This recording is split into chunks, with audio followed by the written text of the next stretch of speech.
Come in, friend. Fire's warm, the rain's still falling. Do me a kindness, subscribe, and drop a comment telling me where you're watching from and what time it is there. I read every one. Now settle in. Let's begin. Story 1. This one came in a letter I received back in '73. A postal carrier down in the Louisiana bayou wrote it out in his own careful hand, and he asked me, plain, to keep it after he was gone. Now listen close. This is how it happened, best as I can tell it. His name was Elwood Prescott. He carried mail on Route 14 out of a low white post office in a parish called Beauregard on a Tuesday afternoon in the fall of 1971. The clock above his sorting desk had just ticked past 3, and the second hand, he later swore, hung still for the length of 2 whole breaths before it moved on. Elwood was 49 years old that fall. He had a soft belly, a bad left knee from a fall off a mail truck the year before, and a plain gold ring on his 4th finger that he had worn every day of the 22 years he had been married to a woman named Luella. He lived in a small cypress board house at the far end of a shell road, and his life, up until that Tuesday, had run the same slow and steady way for so long that he sometimes felt he was not so much living it as watching it from a chair. He rose at 4 in the morning. He drank coffee out of a chipped white mug that had belonged to his father. He put on the same gray uniform he had worn for 11 years, with the same brass name tag rubbed almost smooth at the letters, and he walked out to the same green mail truck with its cracked windshield and its dashboard smelling of hot vinyl and dust. He drove the same 72 miles of shell road and blacktop. He delivered to the same 143 mailboxes. He knew every dog by name on the route, and every dog knew him, and there was, he liked to say, a comfort in the sameness of it that he did not think other men understood. But that fall the sameness began to crack. It was small things at first. A newspaper folded on his kitchen table when he had left the paper on the porch. A pair of muddy boot prints on the linoleum floor, the shape of his own boots, but going the wrong direction, into the house from the back door when he had come in the front. A coffee cup washed and set upside down on the drying rack, when he was certain, near certain, he had left it dirty in the sink that morning. He mentioned none of it to Luella. She was a small woman with sharp eyes and a way of remembering everything he said and using it against him later, gentle but firm, and he did not like to give her material. So he kept the boot prints to himself. He kept the newspaper to himself. He kept the coffee cup to himself. And he told himself, over the long, slow miles of his route, that a man of 49 years is entitled to a little forgetfulness now and again. And that was all it was. And there was nothing more to say about it. On the 16th of October, a Tuesday, he stopped at the mailbox belonging to a widow named Mrs. Aline Fontenot, out at mile 41 on the Shell Road, and she was standing there in her yard waiting for him. She was a tall, thin woman with white hair pinned up under a blue scarf, and she had lived alone in that cypress house since her husband had drowned in the bayou 19 years before. She waved him down. She came right up to the driver's window, and she looked at him with a kind of puzzled tilt to her head, the way a person looks at a photograph they cannot quite place. She said, "Elwood, I have to ask you something." He said, "Yes, ma'am." She said, "Was that you at my back door this morning, around 6? He thought about it. He drove that route in a set order, and he did not reach her mailbox until 3 in the afternoon. At 6 in the morning he was, by his own reliable memory, standing at his kitchen counter, pouring coffee from a percolator. He told her so. He told her, "No, ma'am, I was home." She looked at him a long moment. Then she nodded, slow, and she said, "Well, all right, it must have been somebody else." But he sure did have your walk on him. He drove on, and he thought about it the rest of the day, and he thought about it that night, and he thought about it lying in the dark next to Luella's slow breathing, and he could not shake it. He realized, a particular way of walking. His bad knee gave him a slight favoring of the right, a little dip in the step, and he had walked that way for over a year. It was not a thing a stranger would mimic. It was not a thing a stranger would know. The next week it was the mailbox at mile 53, belonging to a family called the Boutins. The mother came out onto the porch as he drove up. She stood there in her apron with her hands twisted in the cloth, and she called out to him, "Elwood, I fed your dog this morning." He was sitting on the porch when I woke up. He looked hungry. He did not have a dog. He had not had a dog in 9 years. He told her so, and she looked at him with a face that did not know whether to be embarrassed or afraid, and she said, "Well, it looked like the picture of yours from before, the one you used to show around." I could have sworn he drove on. His hands were shaking on the wheel. He drove 10 miles before he could work out how to breathe again. He drove those 10 miles in a strange, bright silence, the kind of silence that comes when a man's mind has, without asking his permission, gone very quiet in order to protect him.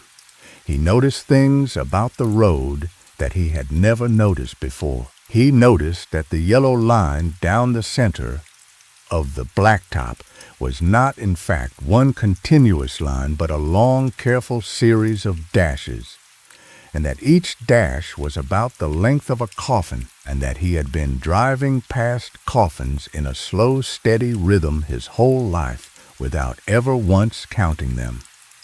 He noticed that the trees along the shoulder had all leaned the same way, west, from the prevailing wind off the Gulf, and that they leaned like a congregation bowing in the same direction for a prayer he could not hear. He noticed that his own hands on the wheel were the hands of an old man, and he was not, he told himself firmly, an old man yet. But he could see, in the way the veins stood up on the backs, and the way the knuckles had begun to thicken, that he was going to be one soon, and that not all the years he had left would be as many as he liked to imagine. He noticed, finally, that the radio in the truck was on, and that it had been on the whole time, and that he had not registered a single word of it. He listened. It was a station out of Baton Rouge. A weatherman was reading the forecast for the coming week. He was saying that there was rain likely on Friday and possible on Saturday, and that Sunday would clear and be warm for the season. It was ordinary weather on an ordinary station on an ordinary Tuesday afternoon in October in Beauregard Parish in the year of our Lord 1971. And Elwood Prescott gripped the wheel of a green mail truck with his old man hands, and he listened to the ordinary weather. And he told himself, with as much of his mind as he could still steer, that a man who is being replaced does not usually get told the forecast for Sunday. A man who is being replaced does not usually get to hear about the warm season. Those things, he said, in his head, over and over, are for the man who stays. Now the trouble is, when a small thing starts happening to a man, and he tells himself it is nothing, and then it happens again, and he tells himself it is still nothing, there is a third time coming. there is always a third time, and he knows it deep down, and he waits for it with a low, sick feeling in the base of his stomach. And when it comes, he is somehow relieved, because at least the waiting is done. The days between were the worst of it. He kept working the route. He had to. A postal carrier does not simply stop turning up on a Tuesday because the shell road has begun to feel wrong under his tires. He rose at 4. He drank his coffee from his father's chipped white mug. He put on his gray uniform and his brass name tag, and he walked out to the green truck in the blue pre-dawn. And every morning that October, the air off the bayou smelled a little sharper than it should have, a little more like iron. He began to notice new things, small ones. He noticed that his own footprints in the dew on the front lawn always started at the porch and led to the truck in a clean straight line, but that some mornings there was a second set beside them, his own tread, his own stride, his own bad knee dip in the step, coming the other direction, as if someone with his exact way of walking had come up from the truck to the porch just before he had come down from the porch to the truck. He noticed that the fuel gauge in the mail truck did not fall the way it used to. He filled the tank on Fridays. By Wednesday, back in the summer, it would have been down to a quarter. Now, in October, by Wednesday, the needle sat at half, as if the truck were being driven fewer miles than he was driving, as if some of the miles he thought he was driving were being driven by somebody who was better at conserving fuel.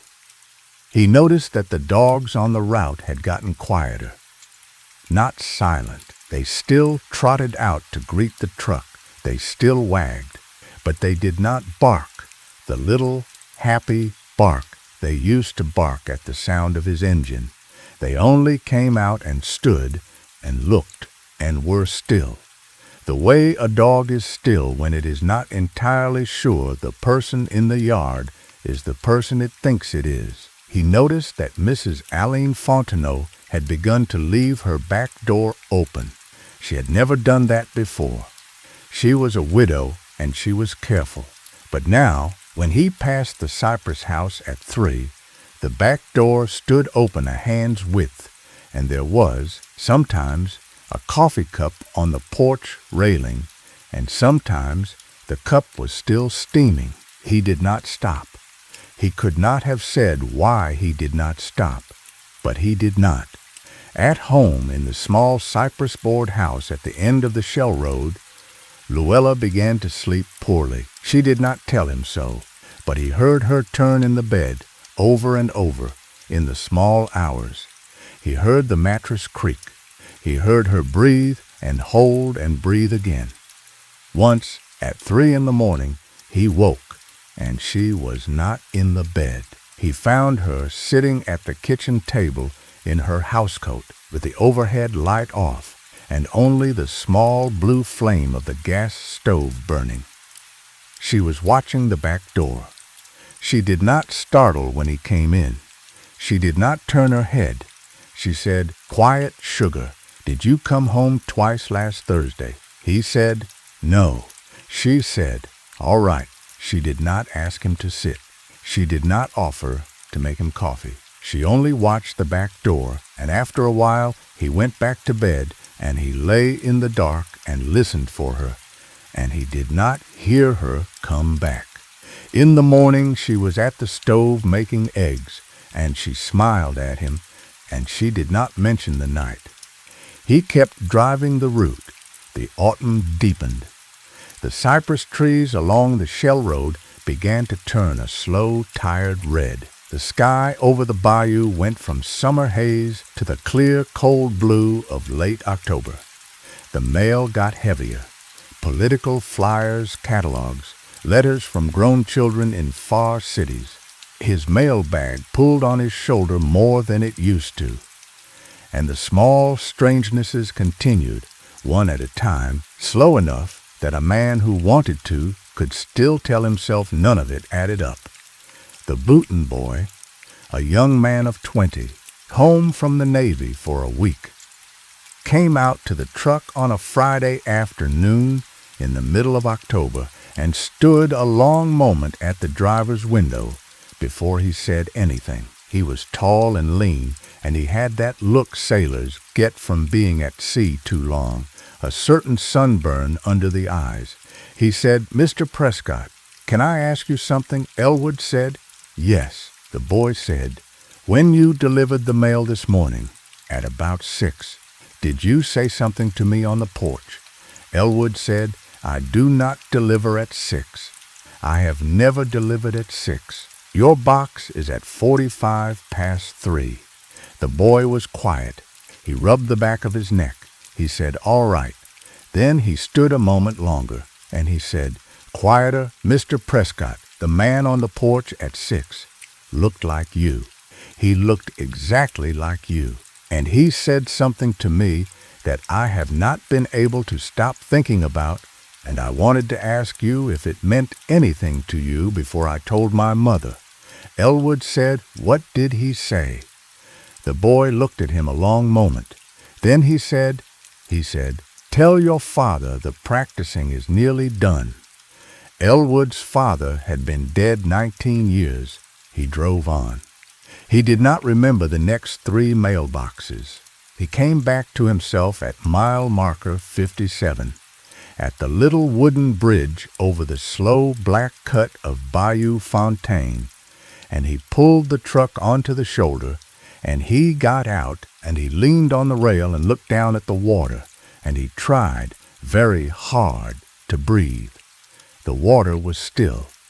The cypress knees rose up out of it like a crowd of small hooded figures. He could see his own reflection in the black surface, or he thought he could, the shape of his shoulders, the wide brim of his uniform cap, the pale blur of his face. He leaned further. The reflection leaned further. He leaned back. The reflection leaned back. But when he took his cap off and held it out at arm's length above the water, the reflection did not take its cap off. The reflection stood there, still capped, still looking up at him with the pale blur of its face, and then, very slowly, it lifted a hand of its own without any prompting from him and waved. A postman's wave. The wave he gave every morning to the porches on his route. He got back in the truck and drove. That night he sat down at the kitchen table with a piece of paper and a pencil. He tried to write down, in order, everything he could remember about the last 6 months. He wrote April. He tried to remember what he had done in April. He remembered a hard rain one week that had flooded the low place at mile marker 63. He remembered nothing else. He tried May. He remembered nothing. He tried June, July, August. Only the vague, warm shape of them, like the memory of a room he had walked through with his eyes almost closed. He wrote September. He tried harder. He remembered dimly Luella's birthday on the 12th.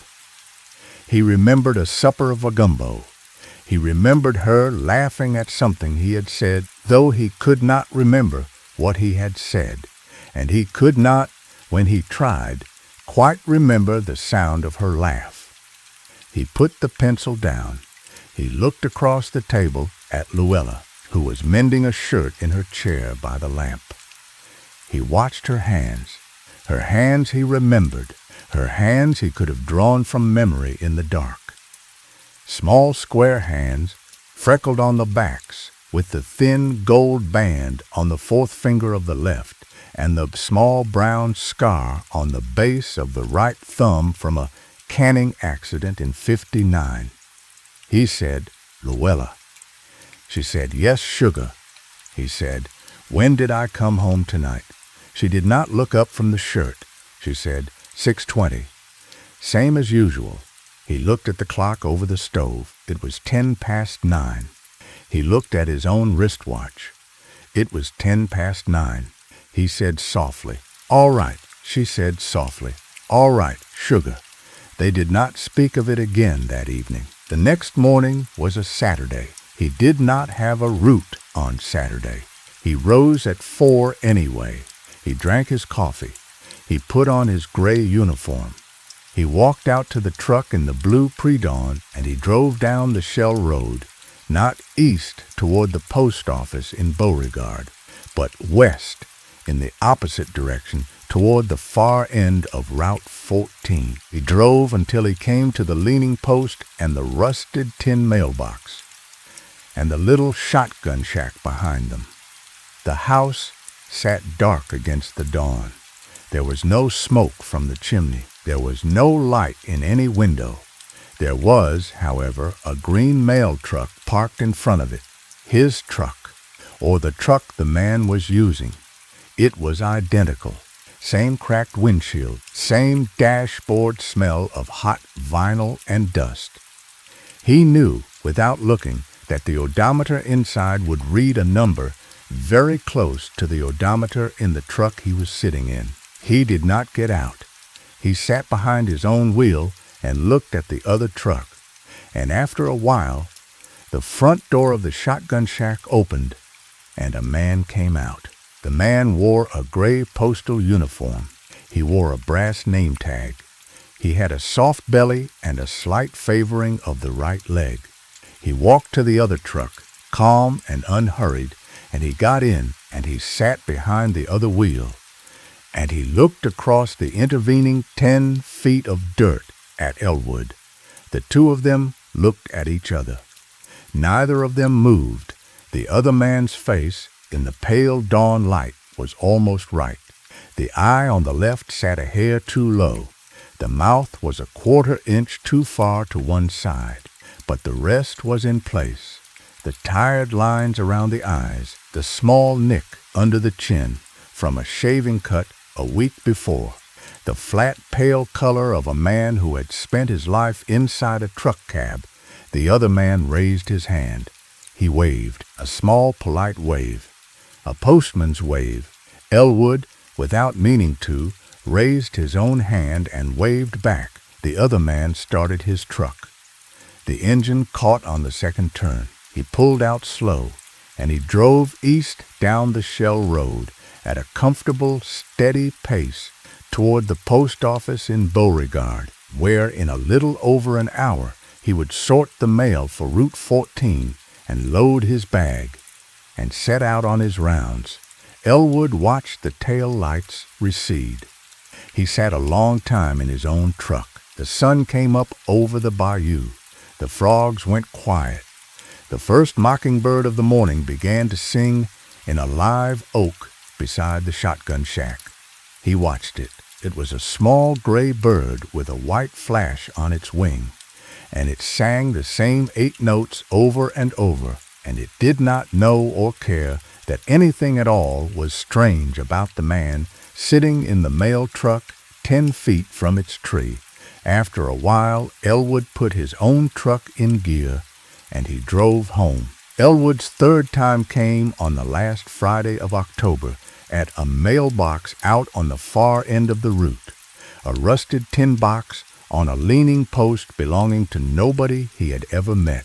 The house behind it was a small shotgun shack with a caved-in porch. He had been delivering mail to that box for 11 years, and he had never once seen a person come or go from the house. The mail was always addressed to the same name, a man called P. Prescott, and Elwood had always assumed some distant cousin lived there and slept through the daylight hours. He had never questioned it. It was not his business to question the names on the envelopes he carried. He was a mailman. He delivered what was put in his hand. But that Friday, when he pulled up to the leaning post, there was a letter waiting for him inside the tin box. It was addressed to him, to Elwood Prescott, Route 14, Beauregard Parish, and it was written in his own handwriting. He sat in the truck for a long time before he took it out. The handwriting was his. He knew it the way a man knows the sound of his own voice on a tape recorder, with that same skin-crawling recognition. Every loop of the E, every slight forward slant, every little hook at the bottom of the Y. It was his hand, and he had not written it. He opened the envelope with fingers that would not stop shaking. Inside was one sheet of yellow legal paper, folded twice, and on it was written, in his same careful hand, 3 lines, "You are running behind today. You should catch up. I have been doing your route since April and I am tired." He read it 4 times. He put it in his shirt pocket. He drove the rest of the route in a kind of dream, dropping mail into boxes without seeing the boxes, waving at porches he did not really see. He did not remember the drive home, when he pulled into his own dirt drive that evening. The sun was on the drive already down, and he could not account for the last 2 hours. He walked into his house through the front door. Luella was at the kitchen sink washing a bowl. She turned when she heard him come in, and she looked at him, and she smiled, and she said, "You're home early tonight, sugar." He said, "What time is it?" She said, 6:30, same as every night. He looked at the clock over the stove. The clock said 6:30. He looked at his own wristwatch. His watch said 8:45. He did not say anything. He sat down at the kitchen table. He put the letter on the wood in front of him, and he looked at it, and after a while, Luella came and sat across from him and read it without asking. And when she was done, she folded it back up and set it down and put her hand over his. And she said, very softly, "Sugar, whose writing is this?" He said, "Mine." She said, "When did you write it?" He said, "I didn't." She did not press him. She was a smart woman, and she had lived with him long enough to know when to talk and when not to. She got up and she made him supper. She put a plate of red beans and rice in front of him. He ate it without tasting it. He went to bed at 9, and he lay awake staring at the ceiling until 3 in the morning, and then he got up and put on his clothes, and he took a flashlight from the drawer under the sink, and he walked out to his truck and drove down the Shell Road toward the end of the route. The house belonging to P. Prescott sat dark against a moonless sky. The bayou moved somewhere behind it, slow and thick, and the frogs and the cicadas made a wall of sound that seemed to press in from every direction. He parked the truck at the leaning post. He got out. He walked up the caved-in porch steps, and the wood groaned under his weight, and the front door of the shotgun shack was standing open by a hand's width. As if it had been left that way for him, he pushed it with the flashlight. It swung in without a sound. Inside, the shack smelled of damp wood and old paper and something else, something faint and human, like the smell of the inside of a hat that has been worn a long time. He shone the flashlight along the walls. There was a table. There was a chair. There was a narrow iron bed with a gray wool blanket folded across the foot. There were no photographs. There were no dishes. There was no sign anyone had ever lived a life in that room. But on the table, laid out neat, there was a stack of mail. He walked to the table. He shone the light down. The stack was tall, maybe 2 feet high, and every envelope in it was addressed to a house on his route. Every envelope was postmarked. Every envelope had been opened carefully along the top seam and the contents put back inside. He picked one up. It was a Sears catalog page, torn out and folded, a phone bill, an advertisement for a hair tonic, ordinary mail, mail he had delivered. He picked up another, and beneath the stack, at the bottom, folded in half and pressed flat under the weight of the others was a photograph. He unfolded it with the flashlight in his teeth. It was a photograph of him, standing on the front porch of Mrs. Aline Fontenot's cypress house at what appeared to be 6 in the morning. He was in his gray uniform. He was holding his mailbag. He was smiling at the camera, and his smile was not right. And the reason it was not right was that his face was slightly, only slightly, too wide. The mouth was a 1/4 inch too far to one side. The eye on the left was set a hair too low. The rest of him, the uniform, the bag, the bad knee lean, was correct in every detail. But the face was the face of a man who had been built from careful memory and had not quite come out right in the assembly. He turned the photograph over. On the back, in his handwriting, was one line, practicing. He heard something behind him. He turned very slowly. The flashlight beam swept across the little room, across the iron bed, across the folded wool blanket, and there, standing in the doorway of what he had taken for a closet, was a figure in a gray mail uniform. It had a mail bag over one shoulder. It had a brass name tag on the shirt. It had his bad knee lean, his soft belly, his sloping shoulders, and where its face should have been, the flashlight showed a face that was almost his, that was trying to be his, that had the mouth in the wrong place and the eye set too low. The figure did not speak. It only lifted one hand, slow, and gave him a small, polite wave, a postman's wave, the wave he gave every morning to the porches on his route. He ran. He ran out of the shack and down the caved-in steps and back to the truck, and he drove home so fast the shell road threw stones up against the underside of the truck like hail. And when he got to his own dirt drive, he left the truck, running, and stumbled into the house and locked the door and slid down against it and sat there on the floor until the first gray light came in through the kitchen window. Luella found him there at 6. She helped him up. She did not ask any questions.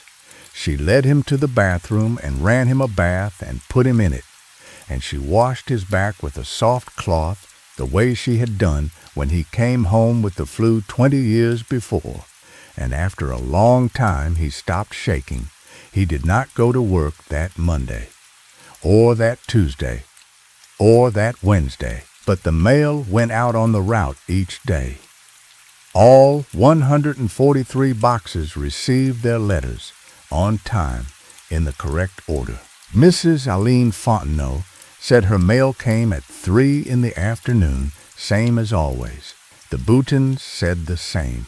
The green mail truck moved down the shell road at its usual slow speed, and the postman inside it waved from the driver's window at every porch, and the dogs did not bark at him because the dogs still knew him. On Thursday evening, Luella sat Elwood down at the kitchen table. She had a cup of coffee in her hand, and her face was tired but calm. She said, "Sugar, I want you to listen to me carefully." He said, "Yes." She said, "Whatever is out there driving your truck, it has been driving it since April. That is 7 months. Nobody on the route has said one word. Nobody has noticed. Not Mrs. Fontenot, not the Boutons, not one soul in Beauregard Parish. Do you understand what that means?" He said, "No." She said, "It means it is doing the job. It is doing the job the way you would do it. It is being you out there on that road for 7 months, and the town is fine with it. And I want to ask you a hard question now, and I want you to think before you answer." He said, "All right." She said, "When did you come home in April?" He tried to think. He tried to remember. April was a long, fuzzy shape in his head, warm and green, with rain and mud and long, slow drives. He could not put his hand on a specific day. He could not put his hand on any specific day since April. She reached across the table. She turned his left hand over. She put her finger against his wrist, and she pressed, and he watched her face while she pressed. And after a long moment, she looked up at him with tears in her eyes. She said, "Sugar, I don't feel a pulse." He looked down at his own wrist. His skin was warm. His fingers moved when he told them to. He could feel her hand on him, feel the pressure of her thumb. But when he pressed his own fingers to his own wrist, he felt nothing. No beat, no rhythm, nothing at all. He looked up at her. She said, "I have known for months. I did not want to say it. I did not want to make it real." She said, "The one out on the road, driving the truck, waving at the porches. I think that one is you. I think the one sitting in my kitchen has been someone else for a long time now, and I love him just the same. But I had to say it. I had to say it out loud." He sat very still. He looked at his own hand in hers. He looked at the plain gold ring on his fourth finger, worn smooth by 22 years, and he tried to remember the wedding, and he could not. He tried to remember his father's chipped white coffee cup, and he could not. He tried to remember his own name, and it came to him from a very great distance, as if someone else were saying it in another room. Elwood Prescott, Route 14, Beauregard Parish. Somewhere down the Shell Road, a green mail truck moved through the evening light, and its driver leaned a little to the right on his bad knee, and he waved at a porch, and the dog on that porch wagged its tail, and it was Tuesday, and the mail was on time, and the route, the beautiful long sameness of the route, kept going. He picked up his coffee cup. His hand was steady. He took a sip. He looked at his wife across the kitchen table, and he smiled at her, the smile of a man who had loved one woman for 22 years, and the smile was almost right. Almost. The mouth was a quarter-inch too far to one side. She smiled back at him anyway, because she was a good woman, because he was, in most ways, still him, because outside the rain had started up again, and the frogs were singing, and the Shell Road was long, and the route was long, and there was nothing left to do now but finish it. He said softly, "I'll be home for supper tomorrow." She said softly, "I'll set the table for two."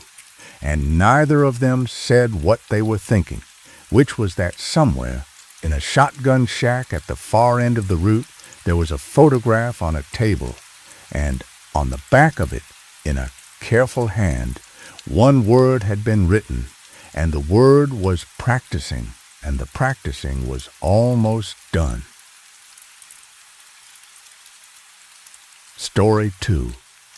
A woman told me this one in Charleston, back when I was still working the mail route, and the towns were smaller than they are now. Her father had been a land surveyor up in the Colorado mountains after the war, and this is the story she said he never quite finished telling. His name was Harlan Voss. He was 34 years old in the spring of 1952, and he stood at the foot of a wooded ridge in the Rocky Mountains, 4 miles east of a town called Silver Fork, holding a folded map and a brass compass, and counting his steps up the slope one at a time. He had counted 41 steps. The 42nd step took him to a small clearing where a hunting lodge should not have been, and yet was, and he stood at its front porch for a long moment before he understood that the porch was already familiar to him. Wendell Hark. Harlan had come home from the war in '45 with a slight tremor in his right hand and a mind for numbers that he had brought with him out of the artillery. He had gone to school on the GI Bill for 2 years, learned surveying at a college in Denver, and by 52, he was working for a small firm that took contracts from mining companies and cattle outfits and the occasional railroad. He was thin, sharp-boned, quiet. He wore a tan canvas jacket with 100 pockets, and he kept a mechanical pencil behind his right ear at all times. His work in the mountains that spring was straightforward on paper. A mining concern in Denver had bought a section of high timberland east of Silver Fork, and they wanted the boundaries walked and marked. Harlan and a young assistant named Douglas Reed had ridden a truck up from town, unloaded their gear at a gravel pull-off, and set to work up the ridge. Douglas took the transit. Harlan took the chain and the compass. They meant to be up and back down inside 3 days. That first day went the way a surveyor's day is supposed to go. They worked slow. They set stakes. They ate a lunch of cold ham and hard biscuits under a stand of ponderosa pine and watched a hawk turn slow circles above the valley. They set camp at dusk in a small hollow near a creek, and Harlan lay in his canvas bedroll, listening to Douglas snore and looking up at the stars through the pine and thinking that this, in fact, was as fine a life as a man could ask for. It was the second day that the trouble began. They had staked their morning line by 10. Harlan checked the compass and made a small notation in his field book. He was standing at the base of a ridge that ran roughly north-northeast, and the section corner they meant to reach was, according to his map, 42 paces up the slope from where he stood. He had measured such distances 1,000 times in his career. He knew his own stride to within 3 inches. He set his boot on the first step, and he counted 1, 2, 3, 4, 5. The slope was steeper than the map suggested. He felt his breath come short by the 10th step. 6, 7, 8, 9, 10. The pines closed in around him. The light through their needles fell in a scattered green shimmer that seemed, for a moment, to move independent of any wind. 11, 12, 13. He looked back. He could not see Douglas at the foot of the slope. He could not see the transit.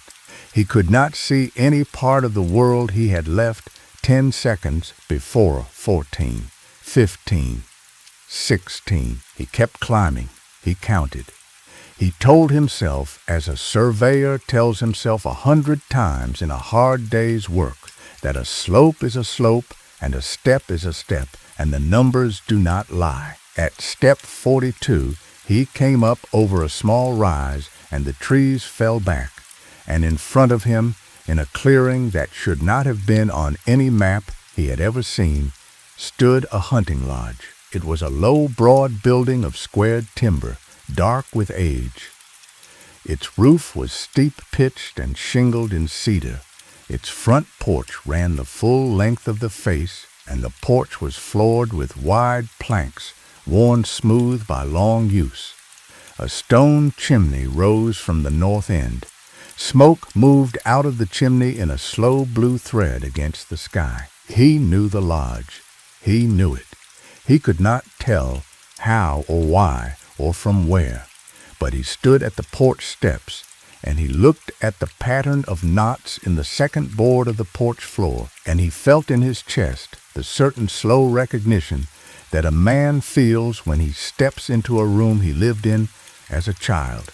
He did not want to go inside. He did want to go inside, both things at once.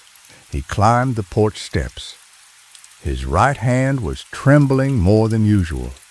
He put his palm flat against the front door.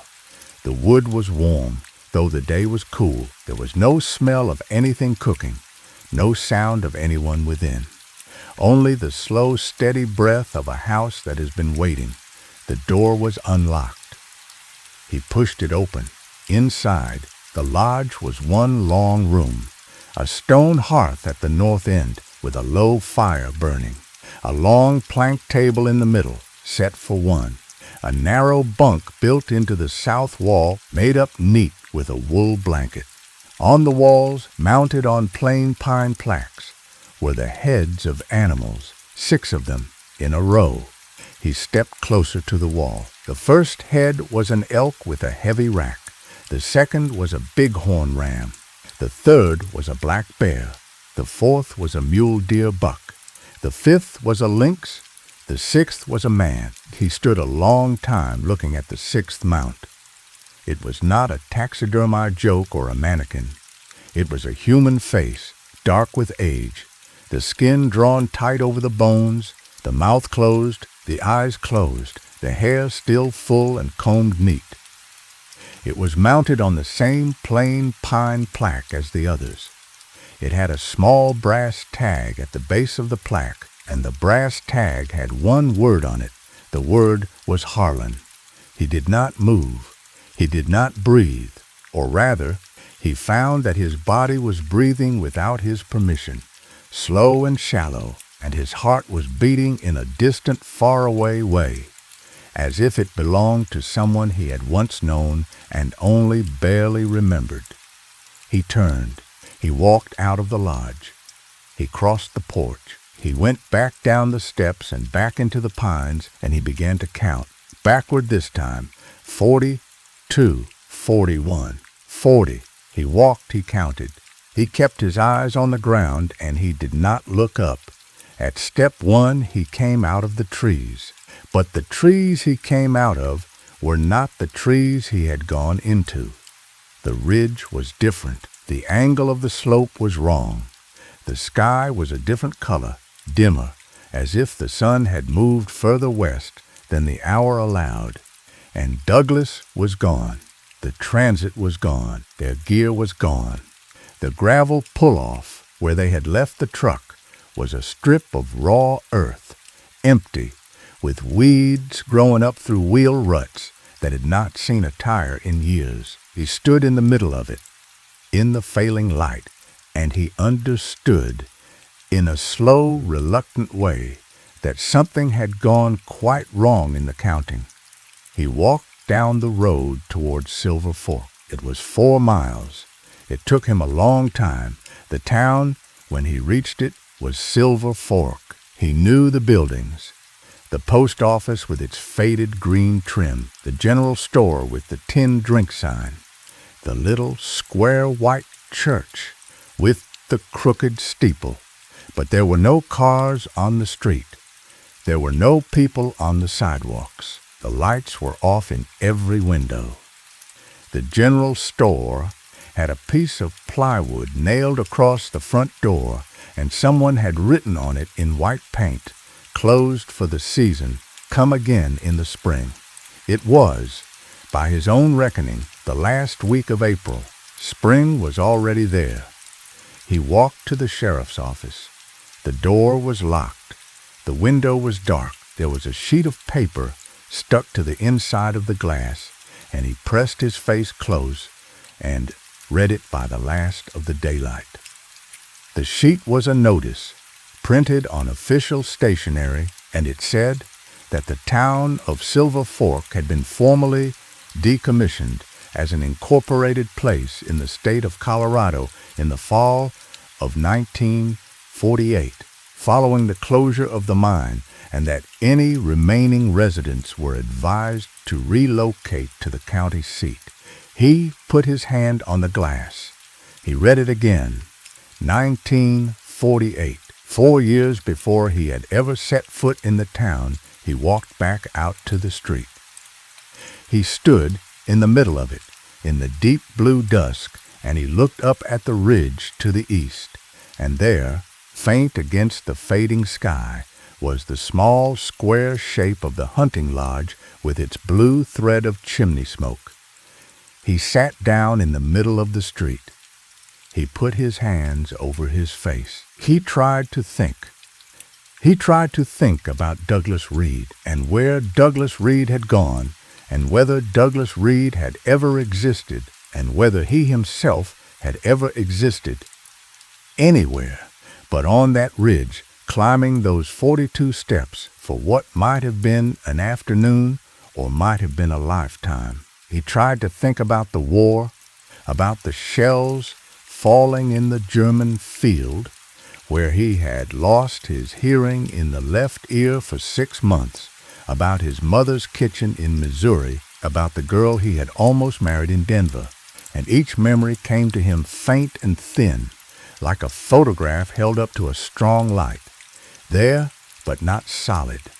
There, but not his. He got up after a long time. He walked back up the road toward the ridge. He climbed. He counted. He kept his eyes on the ground. At step 42, he came up over the small rise, and the clearing was there again, and the lodge was there again, and the blue thread of chimney smoke was there again.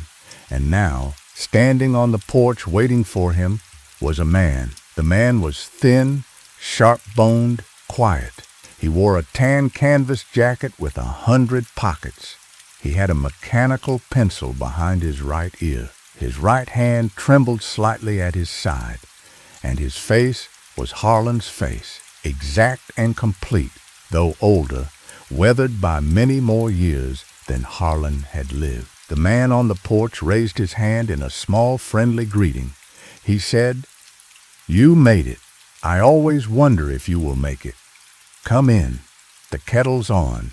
Harlan climbed the porch steps. He did not seem able to stop himself. He crossed the porch and he stepped through the door. And inside, the lodge was warmer than it had been, and the plank table was now set for two. The older Harlan poured coffee from a blue enamel pot.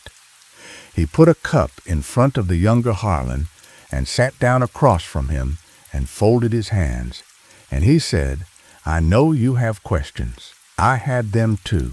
I will tell you what I know, though I do not know very much." Harlan said, "How long have you been here?" The older man said, "I do not know exactly. The days do not move the way they should. I have counted the winters through the window, and I make it 31. But when I count the meals I have eaten, I make it something closer to 900. And when I count the times I have climbed those steps, I make it once." Harlan said, "The mount on the wall." The older man looked at the 6th mount on the wall. He nodded slow. He said, "That is me. That will be me. Or that is you. The tenses get slippery here. I would not think too hard about it." Harlan said, "What is this place?" The older man was quiet a long time. He drank his coffee. He looked out the window at the dark line of pines beyond the clearing. Finally he said, "I have a theory. It is only a theory. I think this ridge belongs to something that keeps hunters. I think it collects them. I think when I stepped up here in 52, it took me the way a man takes a fish out of a stream. I think it has kept me since. I think it is very old and very patient, and it has no hurry in it. And I think when I came here, it began to make a place for the next hunter, which is to say, for you." Harlan said, "But I am you." The older man smiled. It was a tired smile and kind. He said, "We are the same shape. We are cut from the same board. I do not know if that makes us the same man. I have had 31 winters to think about that, and I have not answered it." He said, "I am glad you are here. I have been lonely." He sat for a long time with his own name held between them, like a small strange object he had just found in his pocket. The older Harlan watched him think. He did not press. He had the patience of a man who had already had every one of these thoughts, in every one of their versions. Over the long, slow winters he had counted through the small square window of the lodge, and he was in no hurry now to hear them repeated back to him. At last the older man got up. He said, "Come, I will show you something." He led Harlan back out onto the porch. The night was full now. and the sky above the clearing was so thick with stars that Harlan had to stop for a moment on the top step and let his eyes adjust. He had not seen a sky like that since the war, since a certain November evening in a field in Belgium, when the guns had gone quiet for an hour and the men had come up out of the holes to look at the stars, because they could not quite believe there were any left. The older Harlan pointed east out, past the pines. There, in a small clear space between two tall ponderosas, was a second building, a shed.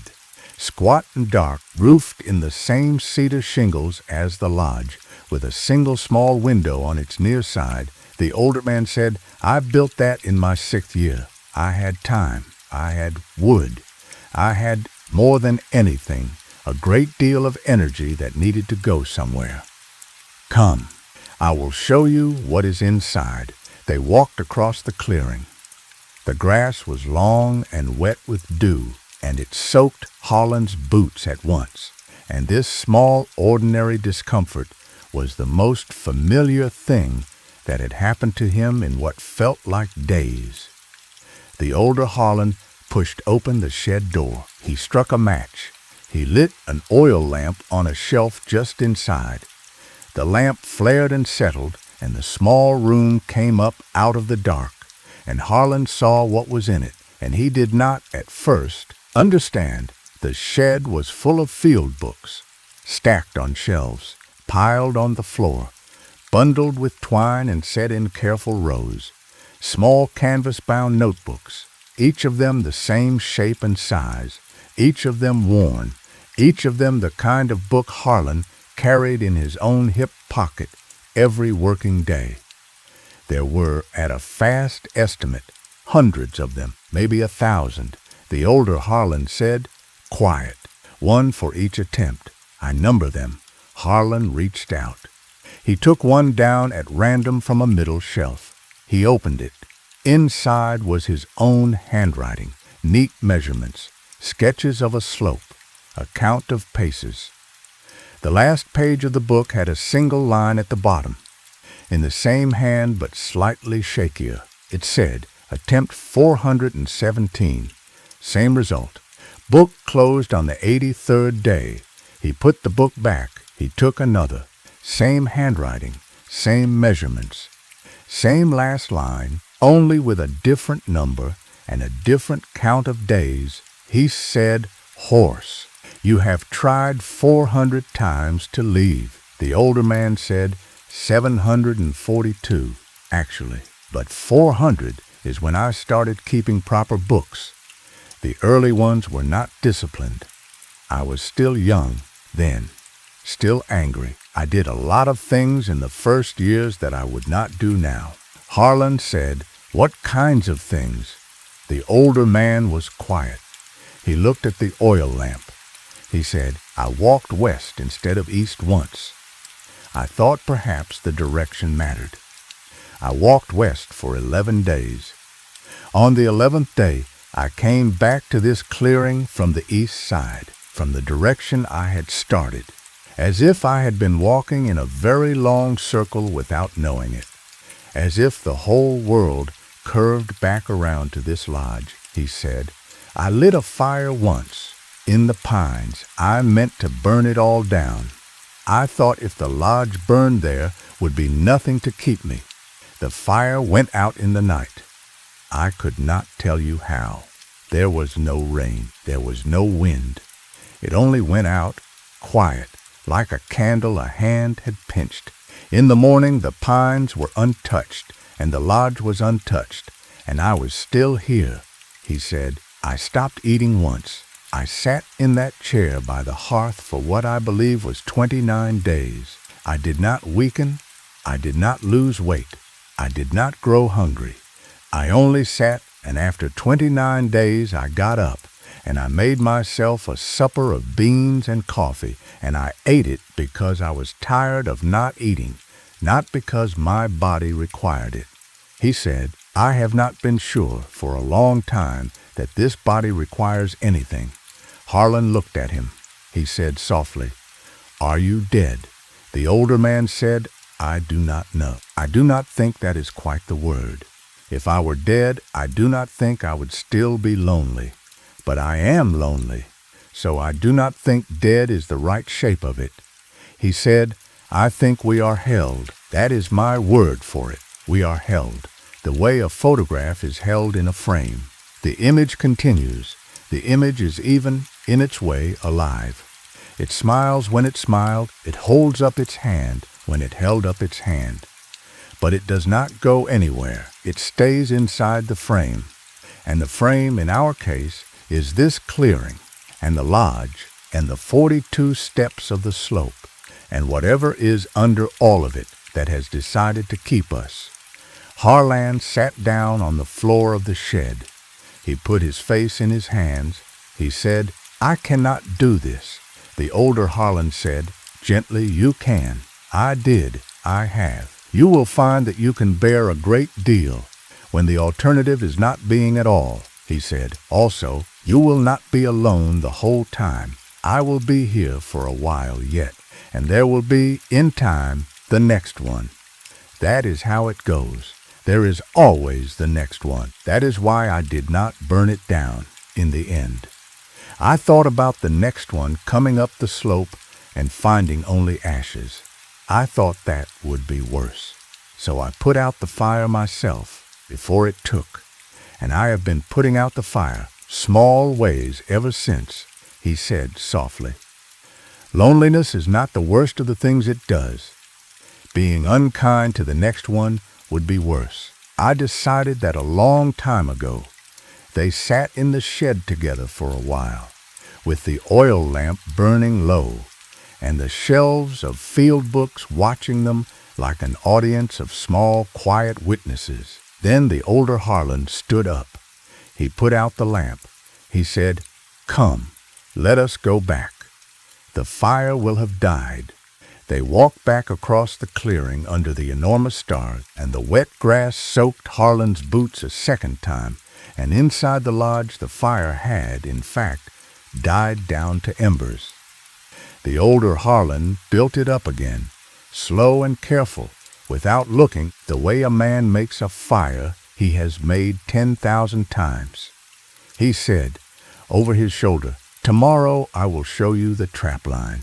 It is not for eating, since we do not seem to need to. It is for something to do, and it is a good walk. It goes east along the ridge for about a mile. There are 3 snares. You will learn to check them. You will learn to reset them. It fills a morning, and a morning that is filled is a morning that is not endured. Harlan sat down in the chair by the hearth. He watched the older man work. He said softly, Did you have a wife? The older Harlan paused. He said, I did not. I had almost married a girl in Denver. I did not quite, in the end. I have thought about her often up here. I have thought about what she would say if she knew. But she would not know. She would only know that a young surveyor named Harlan Voss did not come back from a job in the mountains in the spring of '52, and she would be, for a while, sad, and then she would go on with her life, and marry someone else, and be happy in the ordinary ways that people are happy, and I would fade from her the way a photograph fades from a mantelpiece. That is how it goes. That is one of the mercies of it. He said, She has grandchildren, I expect, by now. He said, I hope so. Harlan looked at the fire. He looked at the 6 mounts on the wall, 5 animals, and, at the end of the row, the small, still face of the older Harlan Voss, closed-eyed, waiting. He did not, quite yet, look at the empty 7th plaque with its blank brass tag. He said, quiet. What if I try to leave tomorrow? The older man said, Try. He said, What if I refuse to try? What if I just sit here? The older man said, You will sit for a while. Then you will get up and you will try. I know because I did. I know because that is what a man does. When a man has been trained to solve problems, he tries the problem. And the problem is very patient. And the problem is very willing to be tried, again and again, for as long as it takes. He said, "You are a surveyor, Harlan. You are a man who believes in the honesty of numbers. You will try to walk out. You will count your steps. You will trust your compass. And the numbers will lie to you every time. And eventually, you will stop trusting the numbers and start trusting the pines. And the pines will lie to you every time. And eventually, you will stop trusting the pines and start trusting the sky. And the sky will lie to you every time. And eventually you will run out of things to trust, and you will come back to this lodge, and you will build a shed of your own, or you will use mine, and you will fill it with your own field books, and you will wait for the next one." He said, "That is the shape of it." He said, "But it is not, in every hour, unbearable. There are good hours here. There are mornings when the mist lies in the clearing like a soft gray blanket, and the birds come, and the light is very fine, and you think, all right, this 1 hour is enough. This 1 hour is worth staying for." He said, "You will learn to count those hours, too. That is a better count than steps." The fire settled. The lodge was warm. Somewhere out in the pines an owl called, low and slow. Harlan closed his eyes for a moment. When he opened them, the older man was watching him with a kind expression, and the light in the lodge was different, and Harlan understood that he had slept, though he did not remember lying down, and did not remember dreaming, and did not know how long he had been gone. The older Harlan said softly, "Welcome to the second day." Harlan sat with his coffee. He looked at his own hand on the table. He looked at the older man's hand opposite him. Both hands had the same tremor, only the older man's was worse. The fingers curled slightly with age. Both hands wore no ring. Both hands had a small scar on the second knuckle from a piece of shrapnel in Belgium. He said, "Am I going to become you?" The older man said, "I do not know. I hope so. I hope one of us is allowed to stop, eventually, but I have hoped that for a long time." They sat together in the warm room. Outside the sun set fully. The fire in the hearth burned low. On the wall, the 6 mounts watched them with closed eyes, and the 6th mount, the one with the brass tag that said Harlan, did not move and did not open its eyes and did not need to. After a while, the older Harlan got up. He said, "I will show you your bunk." He said, "In the morning, you can climb the steps back down. You can try it. I have tried it 742 times by my count. It does not work. But you should try it. A man ought to try." Harlan followed him to the narrow bunk built into the south wall. There was a wool blanket, folded neat. There was a small pine shelf above it. On the shelf sat a mechanical pencil and a field book and a folded map. Harlan picked up the field book. He opened it.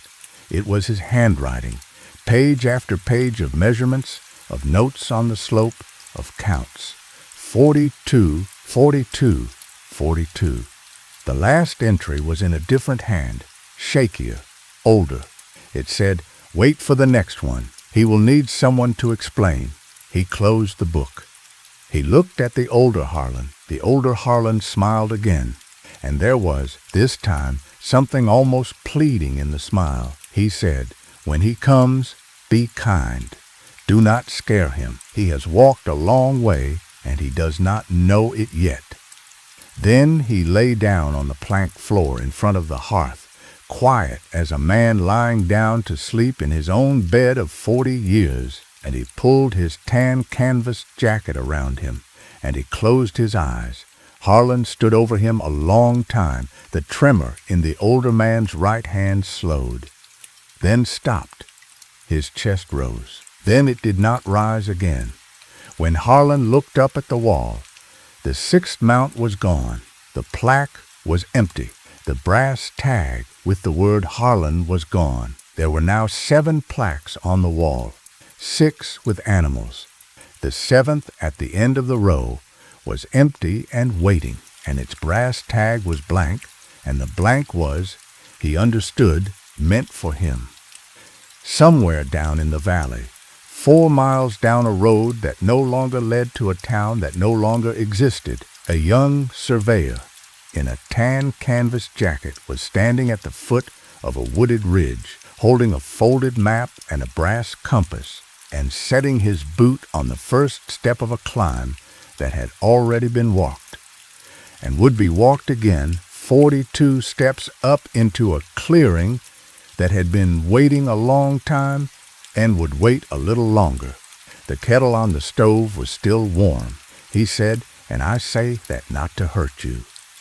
I say it because I was one too. I say it because I remember what it was to open a field book and feel, in the first fresh page, the small, clean promise that the world could be measured, that a slope was a rise over a run, that a corner was a corner, and a bearing was a bearing, and a chain was 66 feet, and would be, tomorrow, the same 66 feet. That is a good faith. I do not think it is a wrong faith. It has built cities. It has drawn lines on maps that men have honored, for the most part, and it has held. It is not the numbers that failed us here. It is only that we walked into a place that is older than numbers, and does not care about them, and does not intend to be measured." He was quiet a moment. He said softly, "I have wondered over the years whether the men who first walked this ridge, the men who lived here before the surveyors came, before the maps came, before the mines came, knew what to do at the 42nd step.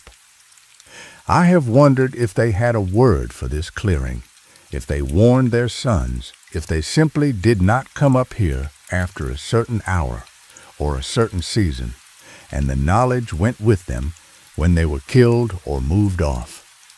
I have thought that maybe once this was known, and then it was forgotten, and then it was for the surveyors to find again the hard way. But that is only a thought. I have no one to ask, and the clearing does not answer." He said, "So, sleep tonight. Tomorrow you will try to walk out.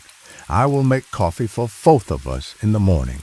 And the day after tomorrow, if you are still here, I will show you the trap line and the little spring at the north end of the ridge where the water comes up warm even in January, and the place halfway down the west slope where, certain nights, if you sit very still, you can hear a sound like a very old bell, so faint you cannot be sure you are hearing it, and so beautiful that once you have heard it, you cannot quite stop listening for it again." Harlan sat down at the plank table and poured himself another cup of coffee, and he waited for the next one, and he wondered, as the fire burned low, how long a man could wait before he forgot he was waiting at all. The pines outside made a slow, steady sound in the dark, like the breath of something old and patient, and there was no other sound in the world.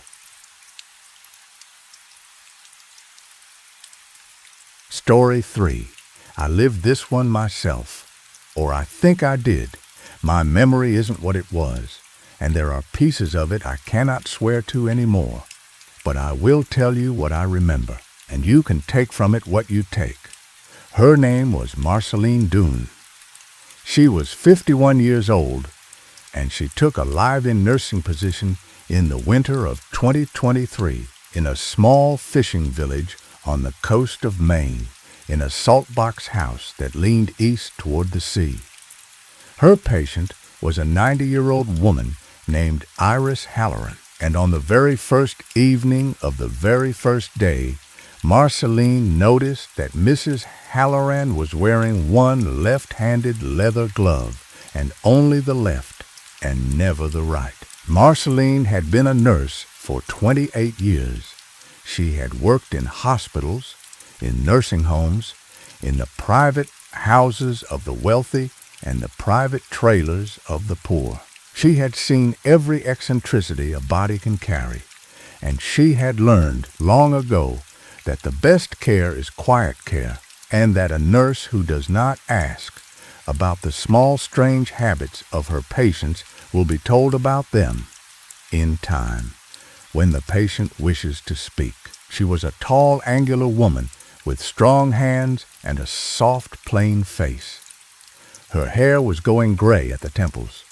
Her husband had died 3 years earlier of a bad heart, and she had sold the house they had shared in Portland and taken to doing live-in work because empty rooms had begun to press on her at night, and she found she could not sleep well in them any longer. The Halloran place was a good house for her. It was small and neat and full of ordinary sounds, the tick of a mantel clock, the settling of old timber, the far low mumble of the tide on the rocks below the bluff. Iris Halloran was frail but sharp.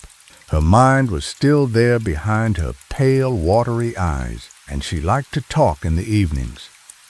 At the kitchen table, over a cup of black tea that Marceline steeped strong the way the old woman preferred. They took to each other quickly. It was that kind of house.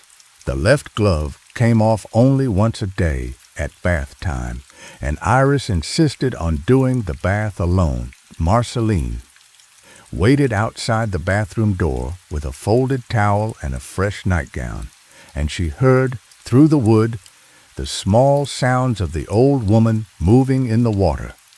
And always, before Iris called her back in, she heard the soft creak of leather and knew that the glove was going back on. For the first 3 weeks, Marceline did not ask. She noticed other things, small, ordinary strangenesses. Mrs. Halloran always ate with her left hand. She wrote with her left hand. She wound the mantel clock with her left hand, using a small key kept on a hook by the fireplace. She did all of these things, in fact, exclusively with the left. Her right hand rested in her lap or on the arm of her chair, gloveless, pale, still. Its fingers did not curl. Its skin did not seem entirely the same color as the rest of her. Marceline did not think at first that it was ill. It was only different. On the 22nd night, they were sitting together in the front parlor by the wood stove, and Iris looked up from her tea and said, "You have been polite for 3 weeks, Marceline, and I appreciate a polite woman. But you are wondering about the glove." Marceline set down her cup. She said, "I have wondered." Iris smiled. Her teeth were her own, small and yellowed and complete. She said, "When I was 14 years old in this house, my mother died in the room above us. She died in the middle of the night, and I sat with her body until morning because my father was down the coast and could not be reached. And in that long night, sitting in a wooden chair holding my mother's hand, something happened to me that I have never quite understood. But it began in the right hand, and it is why I wear the left glove." Marceline waited. Iris looked at her right hand, resting in her lap. She said softly, "Have you ever held the hand of the dead, dear?" Marceline said, "Many times. It is part of the work." Iris nodded. She said, "Then you know that a dead hand cools. And you know that at some point, in the hour after, the hand begins to feel less like a hand and more like a shape. That is the word I used at 14, a shape. It did not feel like my mother anymore. And I remember thinking quite clearly that I did not want my hand to become a shape one day. I did not want to be a shape. And when I thought that, my mother's right hand, which I was holding with my left, moved. She stopped. Marceline said gently, moved how Iris said it closed. Not all the way, only a small tightening of the fingers around my left hand, enough that I felt it, enough that I could not later tell myself I had imagined it. And in that same moment I felt something pass from her hand into my hand, like a small warm current. It was not pleasant. It was not unpleasant. It was only a thing that happened. And then her hand relaxed again, and it was cold, and it was a shape, and the current was in my hand instead, my right hand, where it has been ever since. She lifted the right hand slightly, as if to demonstrate. Marceline looked at it. It rested pale and still on her thigh. Iris said, "The right hand has not aged the way I have. That is what the glove hides. I put the glove on my left hand instead of my right because the right does not want to be covered. It becomes restless in a glove. It taps. It scratches. It wakes me at night. So I glove the left, which is the ordinary hand, and I keep the right free and cold and still, and we have an understanding, the right hand and I. It stays quiet as long as I let it breathe." She said all of this in a plain, calm voice, the voice of a woman describing the weather, and when she was done, she picked up her teacup with her left hand and took a small sip and looked at Marceline over the rim of it and waited. Marceline said, at last, "Iris, I do not know what to say." Iris said, "You do not have to say anything. I have not told anyone since my father, and he did not believe me, and he is dead now 63 years. I only wanted you to know because you are staying in the house, and you have a right." That night, Marceline lay in her narrow bed in the back room and listened to the tide. She was not frightened, or she was, but the fear was thin and quiet, the way an old story frightens you at 3 in the afternoon in a warm kitchen. She thought about Iris's right hand, pale and still, and she thought that 90 was very old, and that 90-year-olds tell many stories, and that a nurse who does her work well does not need to sort truth from softness in her patients' tales. She rolled over, and she slept. In the morning, she was making coffee at the stove, and she noticed that her own right hand was cold. She rubbed it against her leg. She held it above the burner. It warmed a little. She thought nothing of it. The house was drafty, and the winter was hard that year, and cold hands were the least of the small aches of 51. But over the following days, the cold in her right hand did not go away. She noticed she was doing more things with her left, buttoning her sweater, stirring soup, picking up the mail from the mat inside the front door. It was a small drift, so small she did not, at first, mark it. She marked it on a Thursday. She was writing a letter to her sister in Ohio at the kitchen table, and she had been writing for perhaps 10 minutes when she looked down at the page and saw that the handwriting was her handwriting, and it was neat, and it slanted the correct way, and it was being made by her left hand. Her right hand was resting in her lap, pale still. Cool. She put the pen down. She flexed the fingers of her right hand. They flexed. They obeyed. There was no pain, no numbness, only a stillness, a reluctance, as if the hand were content where it was and did not care to be summoned. She thought about calling her doctor in Portland. She did not. That evening she asked Iris at the parlor stove, "Iris, does the house do this to people?" Iris was working a piece of knitting one-handed, her left hand deft as a spider, her right resting on the arm of the chair. She did not look up. She said mildly, "The house does not do it, dear. I do not think anything does it. It is only in the air here. It is only in old houses by the sea where somebody died the wrong way once, and it looks for the next quiet hand. She said, softly, I am sorry, Marceline. The apology sat in the air between them a long time. The fire in the wood stove ticked. Somewhere below the bluff, a wave broke and drew back. Marceline sat very still in her chair, and she looked at Iris, and Iris looked at her knitting, and neither of them said anything more that night. Marceline went to bed at 10. She lay awake until 2. She listened to the tide. She listened to the mantel clock in the front parlor. She listened, hardest of all, to her own right hand resting on the coverlet at her side, and to the small, quiet nothing of it, its faint, cool patience. In the morning she got up and made coffee. She used her left hand. She did not think about it. She only noticed when the coffee was made and the cup was in front of her at the little kitchen table that she had not once, in the preparing of it, reached for anything with her right. She thought about her husband, who had died 3 years earlier. She thought about how a person accommodates a change without quite marking it.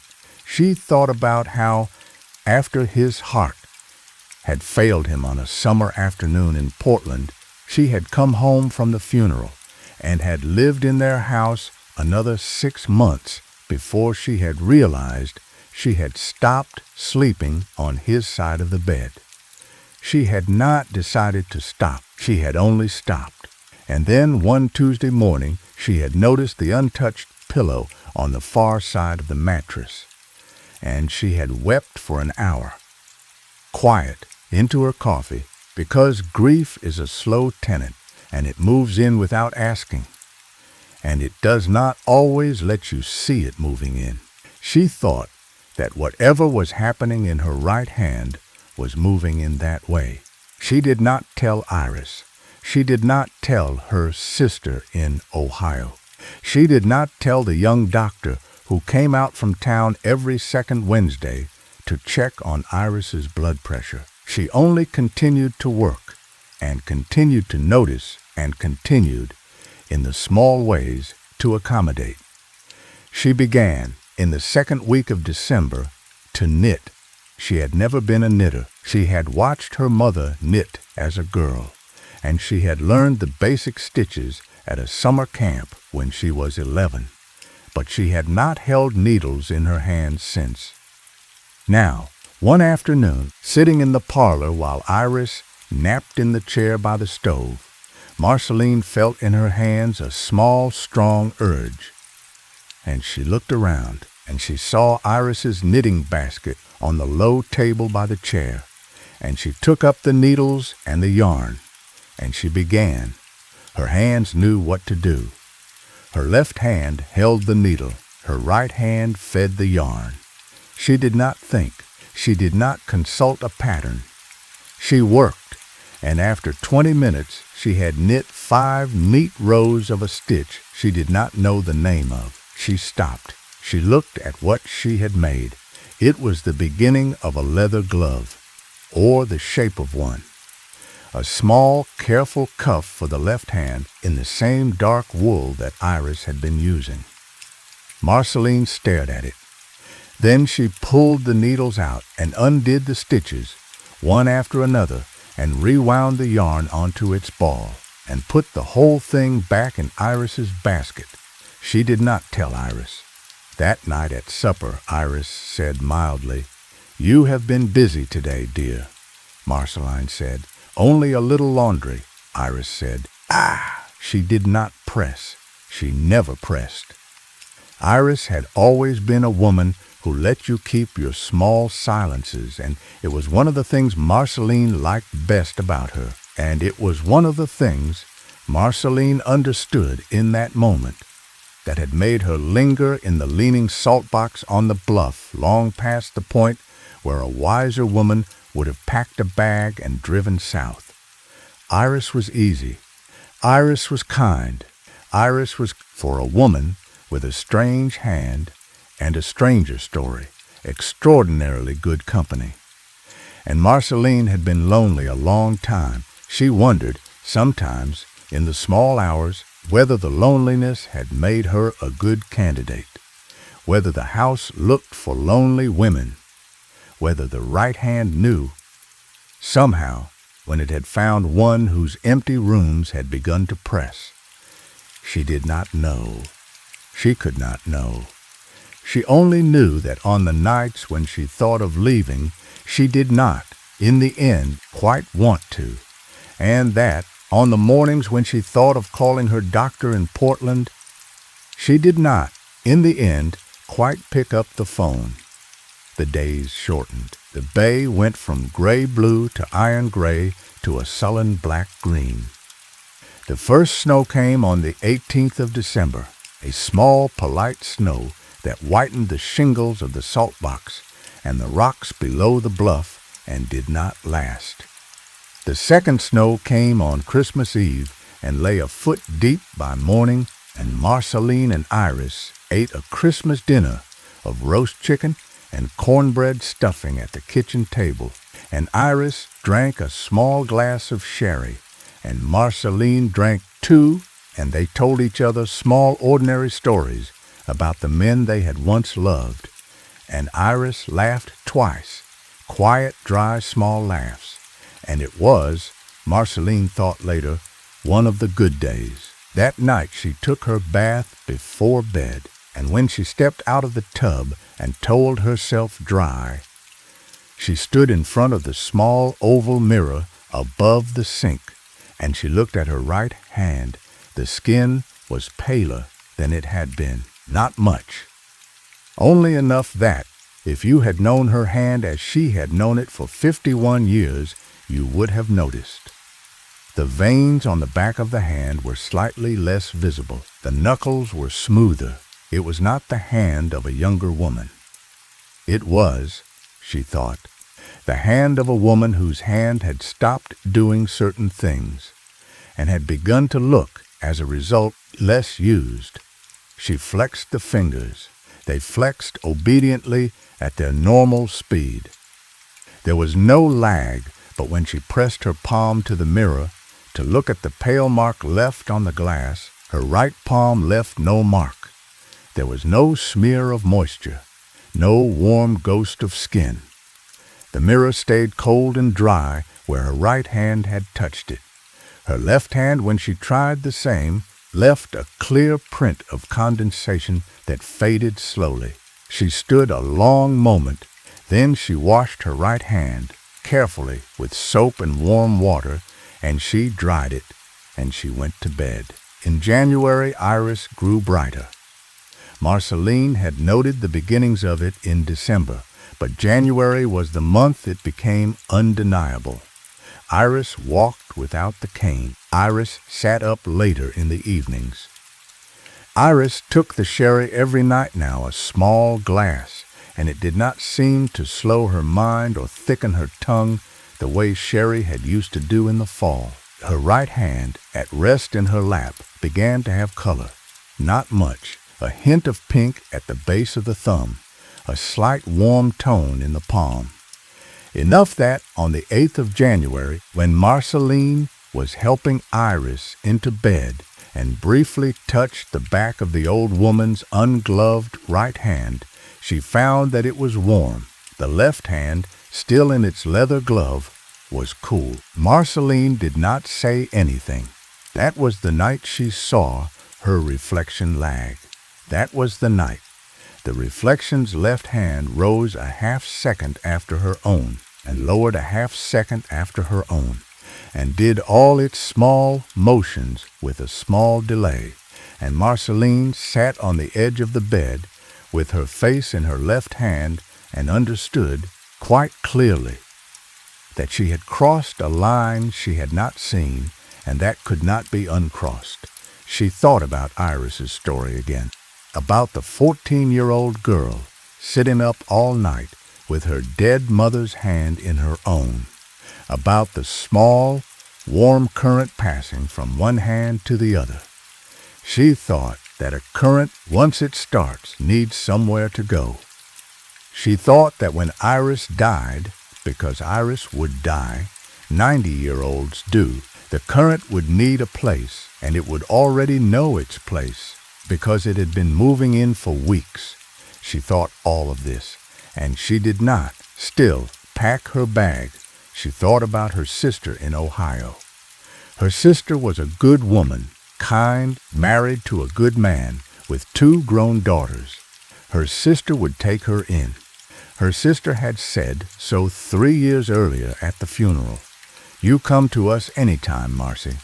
Anytime. She thought about her sister's house, warm and full of grandchildren at Christmas, and she thought about the years it would take to explain to a sister who loved her plainly what had happened to her right hand. She would not be able to explain it. She would only be able to hide it. She would eat with her left. She would write with her left. She would wear, perhaps, a glove. And her sister's husband, and her sister's grown daughters, and the small, loud grandchildren would notice, slowly, over years, that Aunt Marcy did everything with the left, and never the right, and one of them would ask, eventually, and Marceline would have to say something. She thought about that conversation. She could not imagine getting through it. She thought then, and it was the first time she had let herself think it, that maybe the leaning salt box on the bluff was the kindest place she could be, that maybe there were houses in the world that had been built for people like her, that maybe Iris had been one of those people, and Iris's mother had been one of those people, and Iris's mother's mother had been one of those people, and the house had held them all, and had asked, in return, only that they not run from it. She thought this at 3 in the morning on the 9th of January, with the mantel clock ticking in the parlor, and the tide low and quiet below the bluff. Then she got up, and she went to the kitchen, and she made herself a cup of black tea, using her left hand, and she took it to the front parlor, and she sat in Iris's chair by the wood stove, and she waited for the dawn. Her right hand rested in her lap, pale and cool. She looked at it for a long time. She said softly to no one, "All right, all right." The dawn came in slow. First a thinning of the black outside the parlor window, then a pale gray along the horizon over the water, then the first hint of that cold pink that a Maine winter sunrise gives you on a good, clear morning. Marceline sat in Iris's chair and watched it. She held her teacup in her left hand. Her right hand rested in her lap, palm up, the way Iris's had rested for the 60-plus years since she was 14. She thought about the little writing desk in the corner of Iris's bedroom and the small leather-bound diary Iris kept in the top drawer of it, and the way Iris wrote in that diary every night before bed, one careful page, in her left hand, in a small, precise script. Marceline had never read the diary. She would not ever read the diary. But she wondered, sitting there in the pink dawn, whether the diary would tell her, if she did, that Iris had also once sat in this chair at 3 in the morning with her right hand palm up in her lap, and had said softly, to no one, "All right, all right." She thought that it probably would. She thought about that word, inheritance. It was a word she had grown up with in a plain way, a farm, a set of dishes, a small sum in a bank account. She had not, until that morning, thought of it as the kind of word that could describe what was moving through her right hand. But that was what it was. An inheritance, passed from a 14-year-old girl to a 51-year-old nurse across 60-plus years of a life, through no paperwork and no ceremony and no lawyer, only through the willingness of a lonely woman to sit at a kitchen table in a leaning salt box on a bluff and drink black tea and let the house have her. She understood, all right with that. She would not be all right with it every day. There would be, she knew, days when the strangeness would rise up in her chest like a wave and she would want to run. But this morning, sitting in the pink dawn, she was all right. And she thought that all right on any given morning was more than most people got.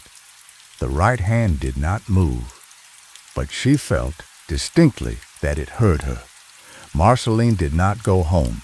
She could have. She had savings enough. She had a sister in Ohio.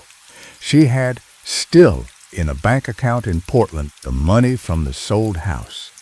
She could have packed a bag that night and driven south by morning and never looked back at the leaning salt box on its bluff.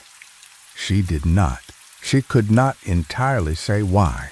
She told herself over the days that followed that she had made a commitment, that Iris needed her, that the money was good and the house was warm and the coast was beautiful in the winter light. All of these things were true.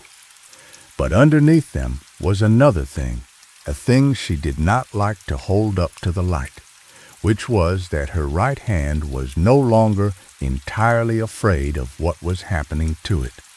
It was, in fact, becoming curious. It rested in her lap in the evenings, and she felt in it a slow, patient attention, as if it were listening to the house, as if it were waiting for the house to speak to it. The other thing that kept her, though she did not admit this to herself either, was Iris. Because Iris, in those weeks, began to change. The old woman grew brighter. Her cheeks took on color. She slept less and talked more. She began to walk without her cane, small, careful steps at first, then whole trips across the parlor floor. Her eyes lost some of their watery pale and took on a sharper blue. She looked, in a way Marceline could not put a word to, younger.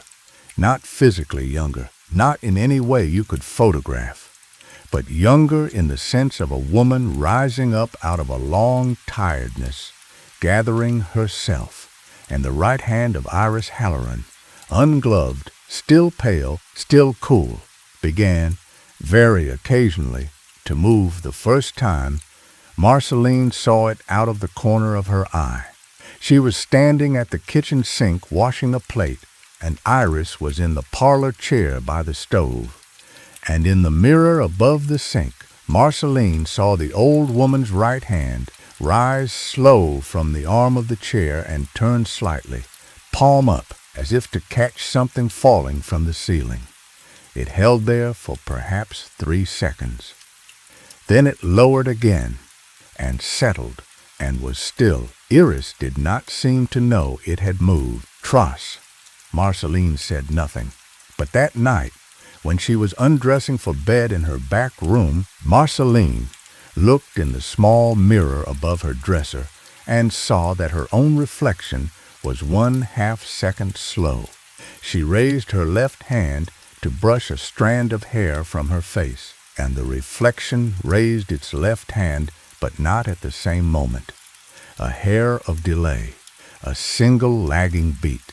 Then it caught up and looked back at her, and the reflection's face was her face, and it was tired, and it was a little frightened. She put her hand down. The reflection put its hand down at the right time. She looked at her right hand. Her right hand hung at her side, quiet, pale, cool. She lifted it. It lifted a full 1/2 second before the reflection's right hand lifted. She lowered it, slow. She sat down on the edge of the bed. She put her face in her hands. Or rather, she put her face in her left hand. Her right hand rested on her knee, palm up, as if to catch something falling from the ceiling. In the spring, although the calendar said February, and she could not later remember any of March, or April, or the first 2 weeks of May, so what she thought of as spring was likely much later. Iris Halloran passed one afternoon in the parlor chair. She simply did not wake from her nap. Her left hand rested in her lap, wearing its leather glove. Her right hand was folded softly on top of it, ungloved, pale, still. She had, in her last months, become almost girlish. Her cheeks were pink. Her hair had gone in some places from white back to a soft honey gray. She had been, at the end, quite beautiful in a way Marceline had not expected. Marceline sat with her a long time. It was afternoon light. The tide was low. The mantel clock ticked in its slow, steady way, and out over the water a gull cried once, and then was quiet. Marceline held Iris's hand. She held the left, the gloved one.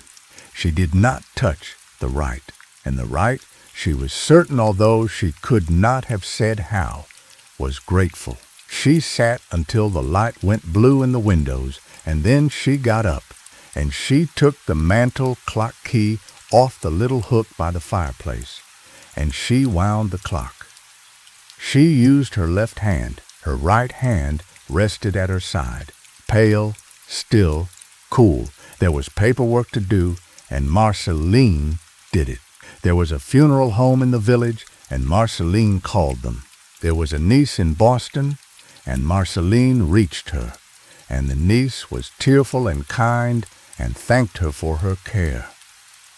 There was, in the days that followed, a small, quiet service in the small, square church at the top of the village, and Marceline stood at the back in a black wool coat and listened to a young minister say gentle things about a woman he had not really known, and she left before the coffee. And then she went back to the leaning salt box on the bluff. She did not leave. Her savings were her savings. Her sister in Ohio was her sister in Ohio. The house had been left, by Iris's careful will, to a trust that permitted its live-in caretaker to remain as long as she wished, in exchange for maintenance and a small annual fee that Marceline could easily pay. The niece in Boston was glad to have someone in the house.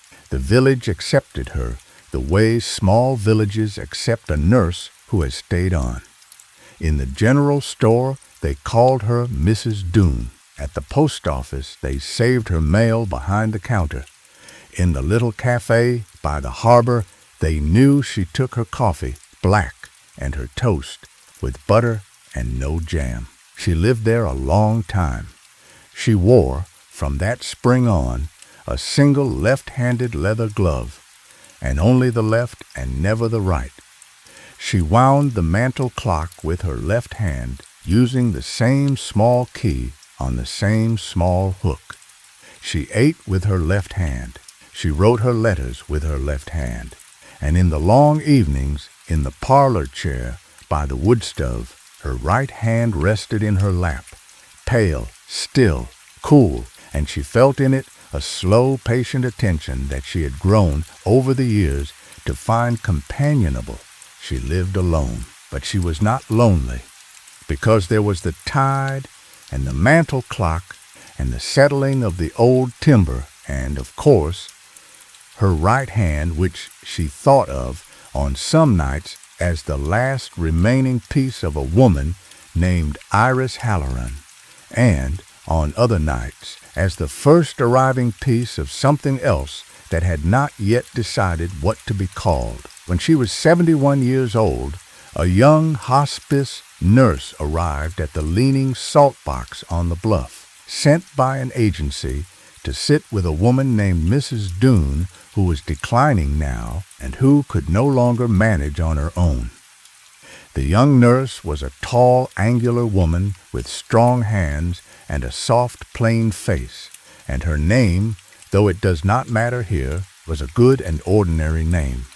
On the first evening, over black tea at the kitchen table, the young nurse noticed that Mrs. Doone was wearing one left-handed leather glove, only the left, never the right, and Mrs. Doone looking across the table at the young nurse's warm, ungloved hands, smiled a slow, patient smile, and did not say anything about it.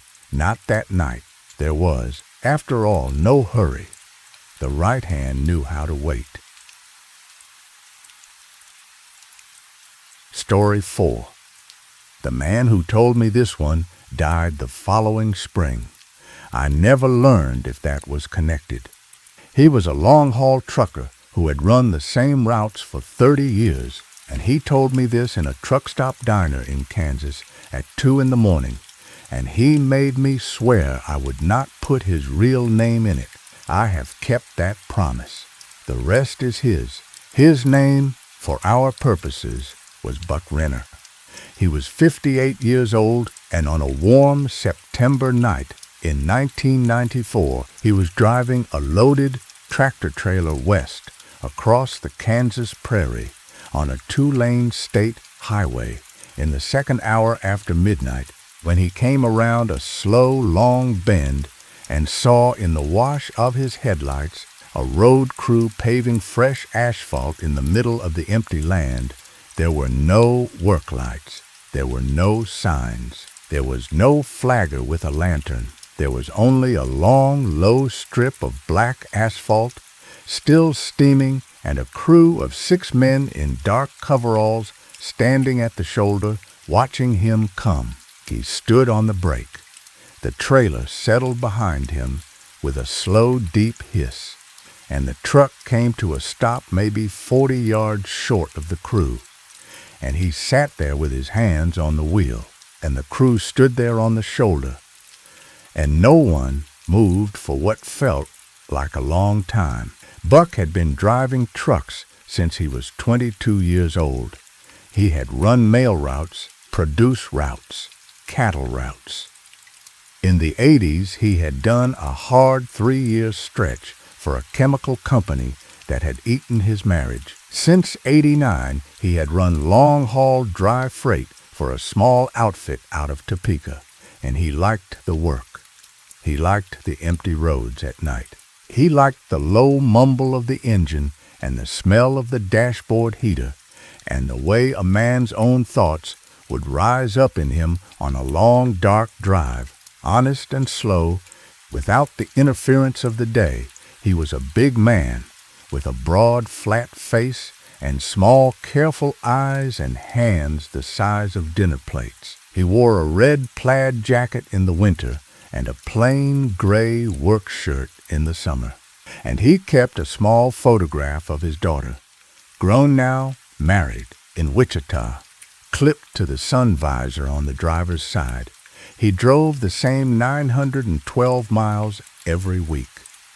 He drove them so many times he could tell you, in his sleep, the exact mile marker where the elm tree leaned over the road, and the exact mile marker where the coyote ran out the 3rd Tuesday of every April, and the exact mile marker where you had to slow for a low place that flooded in the spring.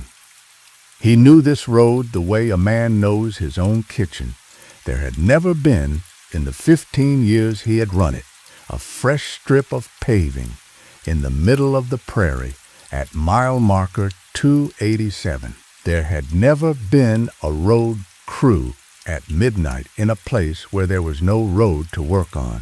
There had never been 6 men in dark coveralls standing quietly on a shoulder, watching a truck come round a bend. He put on his 4-way flashers. He rolled the window down. The air smelled of hot tar and something else, something faint and organic like turned earth. He called out, "You boys all right out here?" The men on the shoulder did not answer. They only looked at him. Their faces were shadowed by the brims of their caps, and the caps had no logo, and the coveralls had no company name across the back. He counted them. 6. They stood in an even line, evenly spaced, and they did not shift their feet or scratch their necks or do any of the small, restless movements a working man does when he is standing still. He said, louder, "You need me to go around. One of the men lifted an arm. He pointed down the fresh asphalt strip, west, in the direction Buck was already headed. The gesture said, "Plain as day, go on. Keep going." Buck sat for another long moment. Then he put the truck in gear and rolled forward, slow, onto the fresh paving. The tires made a soft, sticky sound. The asphalt was still warm. As he passed the crew on the shoulder, they did not turn their heads. They only stood and watched the truck pass, and when he looked in his side mirror, the 6 of them were still standing there, evenly spaced, evenly still, and the mirror showed only their backs, because they had not turned, and their backs were the same as their fronts, which is to say, dark coveralls and unmarked caps, and the faint suggestion of a face somewhere beneath the brim. He drove. The fresh strip ran by his odometer for 2.5 miles. Then the road returned to the old cracked blacktop he knew. He kept driving. He crossed into the next county at 3:17 a.m. He fueled up at a Sinclair station in Colby at 4. The clerk was a young girl who did not look up from her paperback novel. He paid cash. He got back in the truck and he drove. He told himself over the next 200 miles that he had seen a highway crew doing a night pour. That was all. Kansas Department of Transportation, state budget, overtime work. He told himself that they had been quiet because they were tired. He told himself that the coveralls had probably had logos he had missed in the dark. He told himself, mile by mile, that a man of 58 who drives at night sees strange things sometimes, and there is nothing to be gained by dwelling on any of them. He told himself all of this. He almost believed it. On the return trip, 3 days later, he came around the same long bend at roughly the same hour of the night, and the fresh strip of asphalt was gone. Not paved over, not aged, gone. The old cracked blacktop ran uninterrupted through the mile he was certain, absolutely certain, had been fresh paving. He slowed. He crawled the truck along at 5 miles an hour. He looked for tar splatter on the shoulder. He looked for the little wooden stakes a crew leaves behind. He looked for the deep tire ruts of a paver. He saw nothing. He saw the same prairie he had seen for 15 years, the same barbed wire fence, the same telephone poles marching west, the same low humps of grass. He drove on. He did not tell anyone. The next 2 weeks were a strange kind of quiet. He worked. He drove his usual routes. He slept in the sleeper cab at truck stops, and in a small furnished room he kept in Topeka, and he ate diner meals at counters and listened to country radio in the cab and did all the small, ordinary things of his life the way he had done them for 30 years. And underneath the ordinariness he waited, in that low, sick way a man waits for a thing he cannot name. And he told himself over and over that he had seen a road crew doing a night pour. He drove up to Wichita on a Sunday to see his daughter. Her name was Kay. She was 34 years old, married to a decent, quiet man named Tom, who worked for the county assessor's office, and she had a small brick house on a corner lot with a chain-link fence and a good yard. She made him a Sunday supper of pot roast and mashed potatoes and green beans, and she poured him a glass of iced tea, and she asked him, casual, how the routes were treating him. He said, same as ever. She said, you look tired, Daddy. He said, I am always tired. That is the job, she said. You look more tired than that. He drank his tea. He looked at his daughter. She had her mother's eyes, that particular hazel, and she had his big flat hands, and she had, above all, her own steady, patient way of looking at a person when she wanted them to say more than they wanted to say. He had never been able to lie to her comfortably, even when she was a small child and she had asked him if her mother was going to come back. This was the summer after the divorce, when she was 7. He had not been able to lie. He had said, "Quiet, no, honey, I don't think she is." And she had cried, and he had cried, and they had sat on the back porch of the little house he was renting then and looked at the sky, and they had not lied to each other since. He said, "Kay, I have been seeing something on the road that I do not know how to explain." She said, "Tell me." He told her. He did not tell her all of it. He told her about the road crew. He told her about the fresh strip that appeared and disappeared. He did not tell her about the boots that were too clean, and he did not tell her about the version of him that had turned in the side mirror. He told her enough, and she listened, and she did not interrupt, and when he was done, she reached across the kitchen table and put her hand on his. She said, "Daddy, are you sleeping enough?" He said, "No." She said, "Are you drinking?" He said, "No." She said, "Are you seeing a doctor?" He said, "No." She said, "All right, all right." Well, sometimes when a person is tired and doing long hours in the dark and getting older, they see things. That is a normal thing. It does not mean anything bad. It only means you need to rest. He said, "I know." She said, "Will you take some days off?" He said, "I will try." She said, "Do you want to sleep here tonight? We have the guest room. It has clean sheets. You can stay a week if you want." He said, "No, sweetheart. I need to get back. I have a run tomorrow." She looked at him a long moment. Then she got up, and she came around the table, and she hugged him. She was a small woman, and he was a big man, and she had to reach up to put her arms around his neck. And she did it the way she had done it as a child, standing on the tops of his boots. He held her a long time. He could smell her shampoo. He could feel the small, quick beat of her heart against his chest. And he thought quite clearly that if he never saw her again, he would have this. He would have this last hug in the kitchen of her small brick house on a Sunday evening in the fall of 1994. And it would be, in whatever came next, enough. He drove back to Topeka that night. He did not sleep. He watched the road. The next run took him west along the state highway. He fueled up in Topeka at 11 at night. He climbed into the cab. He put the truck in gear. He drove. He had told himself on the long, slow miles between Topeka and Salina that he would not look at the shoulder at mile marker 287. He would keep his eyes on the road.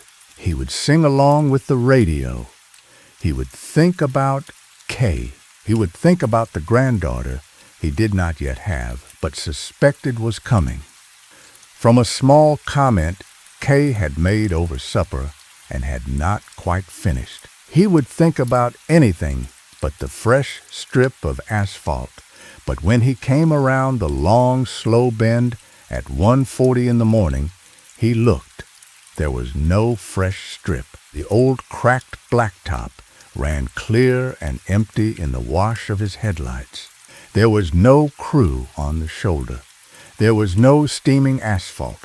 There was only the prairie and a moon and the low ranks of barbed wire fence marching west. He drove through the mile at his normal speed.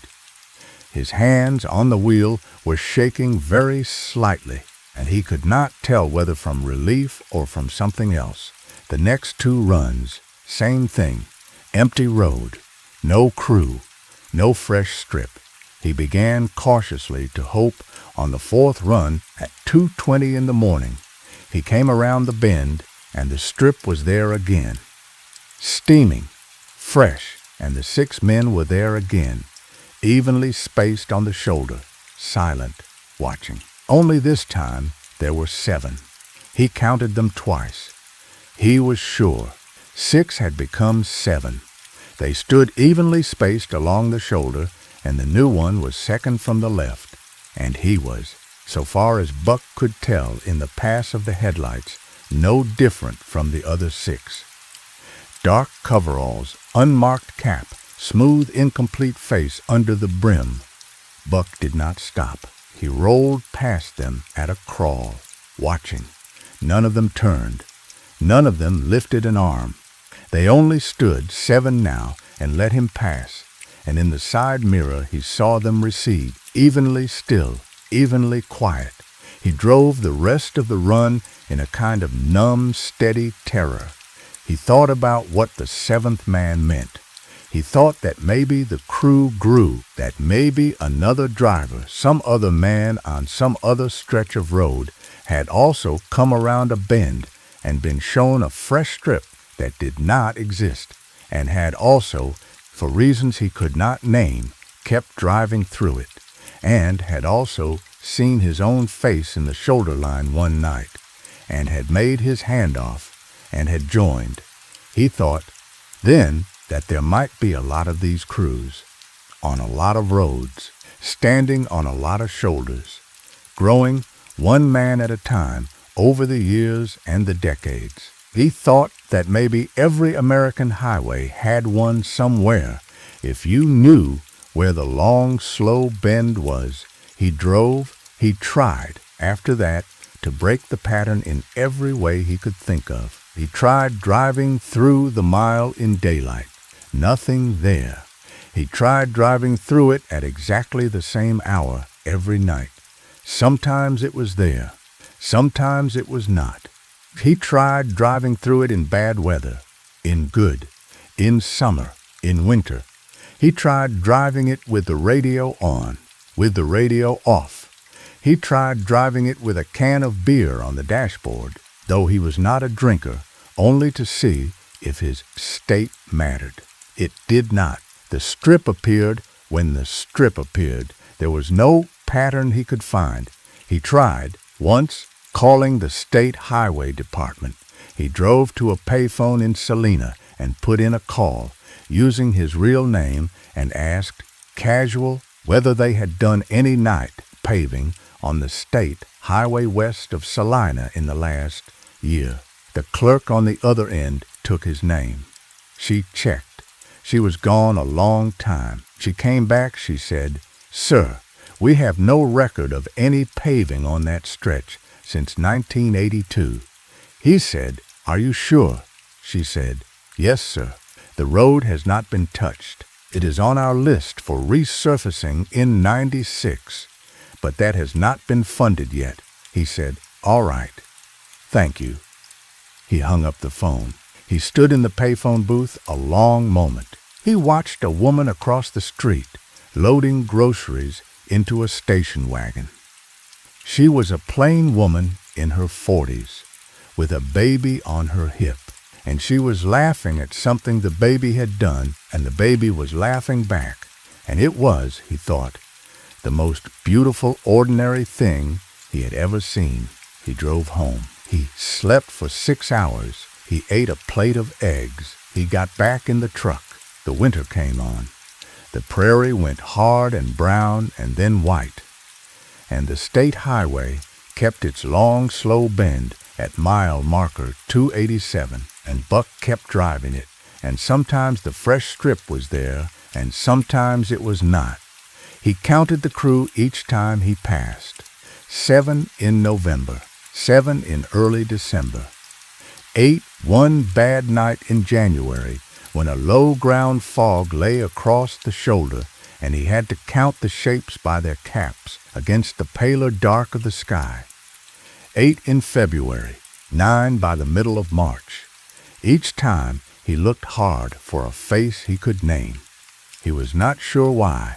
He thought that if he could identify one of them, a driver he had known, a hauler he had shared a booth with at a truck stop in Amarillo, then he could tell someone. He could go to the man's family.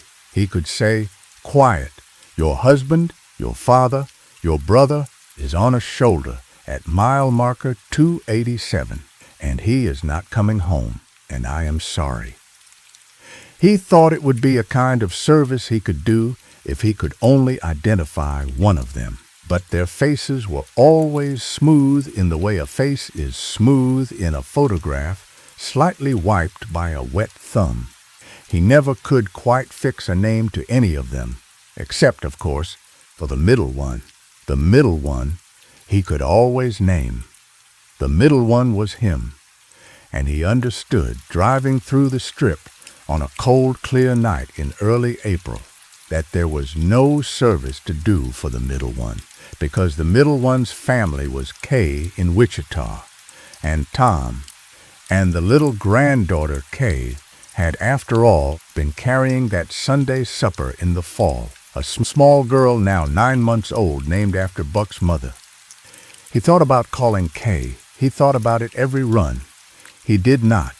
He did, one night in April, pull off at the payphone in Salina and dial her number. She picked up on the third ring. She said, "Daddy, everything all right?" He said, "Yes, sweetheart, everything's all right. I only wanted to hear your voice," she said. "Are you sure?" He said, "I am sure. Kiss the baby for me. Tell Tom I said hello." She said, "Daddy, come for supper this Sunday." He said, "I will try." He did try. He drove down to Wichita on the Sunday. He held the baby. He ate Kay's pot roast. He did not tell her anything. He drove back to Topeka on the Monday and got in the truck on the Tuesday and turned west on the state highway at 11 that night, and around the long, slow bend at mile marker 287, the fresh strip was waiting for him, and the middle spot on the shoulder was empty, and he knew then that his time was near. 2 weeks later he came around the bend at 1:30 in the morning, and the fresh strip was there again, same length, same steam, same 6 men in dark coveralls on the shoulder, same silent lift of the arm from one of them, pointing west, meaning, "Go on." He drove through it.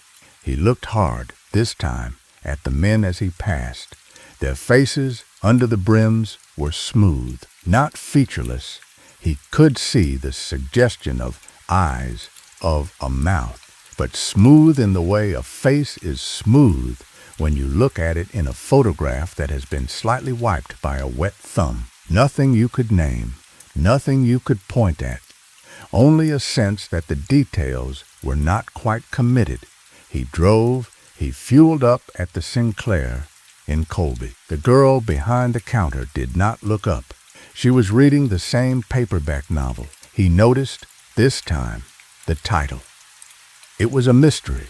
He noticed also, this time, that her bookmark had not moved from where it had been 2 weeks before. He noticed, this time, that the clock over the register said the same time it had said 2 weeks before. He did not go back to the Sinclair. After that, he tried a different fuel stop. He tried a different route. He took the Interstate North for a month and added 90 miles to his run, and his dispatcher chewed him out. And he took it, and he did not explain himself. But eventually the schedule pressed him back to the state highway, and eventually the state highway pressed him back to the long, slow bend at mile marker 287, and eventually, on a warm January night that should have been cold, he came around the bend at 2 a.m., and the fresh strip was there again, and the 6 men were there again, and he pulled up short and rolled down the window, and this time he did not call out to them. This time he looked at their boots, the boots of 6 road workers standing on a shoulder for hours in fresh asphalt work, should have been dirty, should have been tar-splattered, gravel-scuffed, worn.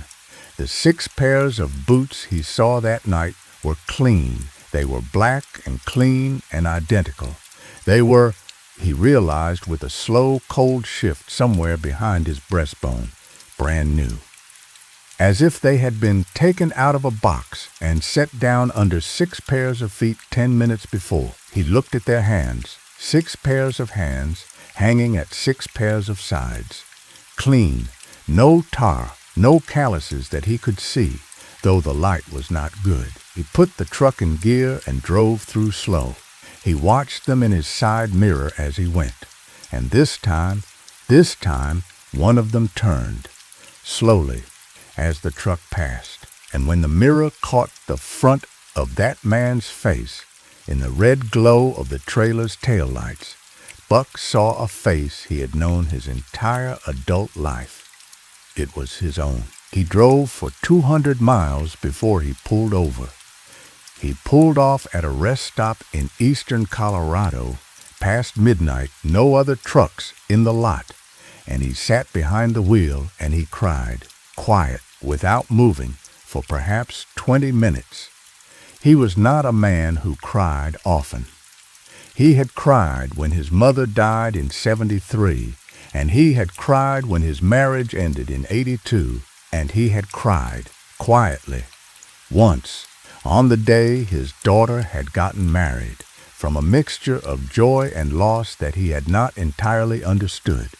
He cried now because he understood, in a slow, reluctant way, what the road had been showing him. He was ahead of himself, or the road was behind, or both were true and neither was, and time on that stretch of prairie was not doing what time was supposed to do, and somewhere out there, in a version of the highway that had not caught up yet, a version of him was going to end up on a shoulder in dark coveralls, standing evenly spaced with 5 other versions, silent, waiting for a truck to come around the long, slow bend. He did not know how. He did not know why. He only knew the way a man knows the sound of his own daughter's voice in another room, that the face in the mirror had been his. He tried, over the following year, to change his route for good. He asked his dispatcher for the northern run, permanently. His dispatcher told him no. He asked for a different truck, different freight, different anything. His dispatcher told him no, mostly, and yes sometimes, but the road, the long 2-lane state highway across the Kansas prairie, kept finding its way back into his week. He tried refusing runs. He was written up. He was warned.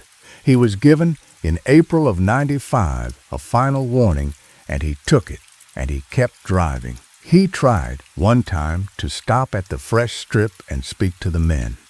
He put the truck in park, in the middle of the paving, and he got out, and he walked slow toward the sickest of them on the shoulder. They watched him come. They did not move. When he was 10 feet from them, he stopped and he said, "Horse, you know me, the one in the middle, the one whose face he knew now was his," lifted a hand and pointed down the road, west, the same silent gesture.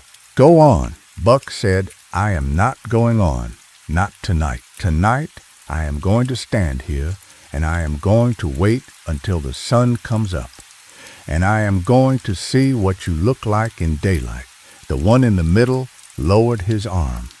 The other 5, without any signal Buck could see, turned in a slow, smooth motion and faced east instead of the highway, and they stood that way, and Buck sat down on the fresh, warm asphalt about 6 feet from them, and he waited. The night went on a long time. The stars did not move. He watched them. He knew his stars. He knew Orion and Cassiopeia and the slow wheel of the Big Dipper. That night, in the 2nd hour and the 3rd hour and the 4th hour after he had sat down on the asphalt, none of the stars moved. Not 1 degree. He got up eventually. His knees were stiff. His back hurt. He walked back to the truck, and he got in, and he drove west, and behind him. The 6 men slowly turned back to face the road, and the fresh strip of paving hissed with its slow steam. And the stars, when he checked them again through the windshield, began to move once more, as if they had only been waiting for him to give up. He drove. He kept driving. He drove for 9 more months. He turned 59 that summer. His daughter had a baby, a girl, and he drove down to Wichita and held the baby and cried again, a small, quiet cry, and drove back to his truck. In the autumn of '95, he came around the long, slow bend at mile marker 287 for what he would later think of as the last time. The fresh strip was there. The 6 men were there. But this time, the middleman was not standing on the shoulder. The middleman was standing in the road, in the truck's lane, directly in the beams of the headlights. His arms were at his sides. He was not gesturing. He was only standing and looking at Buck through the windshield, and his face, in the full white wash of the high beams, was Buck's own face, exact and complete, and it was tired. Buck stopped the truck. He sat behind the wheel and looked at himself standing in the road. The version of him in the road looked back. Neither one moved for a long time. Then the version of him in the road lifted a hand, slow, and gestured, not west, but at the driver's door of the truck. The gesture said, "Plain as day, come out." Buck understood. He turned the truck off. He set the parking brake. He clipped the little photograph of his daughter off the sun visor and put it in his shirt pocket. He got out. He walked around to the front of the truck. The version of him in the road stepped aside, calm and polite, and walked around Buck in a slow half circle and climbed into the driver's seat and shut the door. The truck started. The truck pulled away west, slow and steady, and the tail lights receded into the prairie dark, and Buck stood on the fresh, warm asphalt with 5 silent men on the shoulder and watched his own truck drive away with his own hands on the wheel. One of the men on the shoulder, not the middle one, that spot was empty now, held out a folded set of dark coveralls. Buck took them. He said, "How long?" The man did not answer. He put the coveralls on over his jeans. They fit. He walked to the shoulder. He stood in the middle spot, the empty one, and he faced the road. The other 5 men rearranged themselves gently around him, evenly spaced and settled, and became still.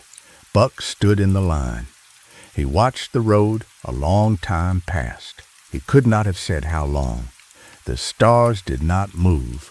The prairie was quiet. There was, somewhere very far off, the low rising sound of a diesel engine coming. He watched the long, slow bend to the east. After a while, headlights swept around it. A tractor trailer, moving at a good clip, hauling dry freight.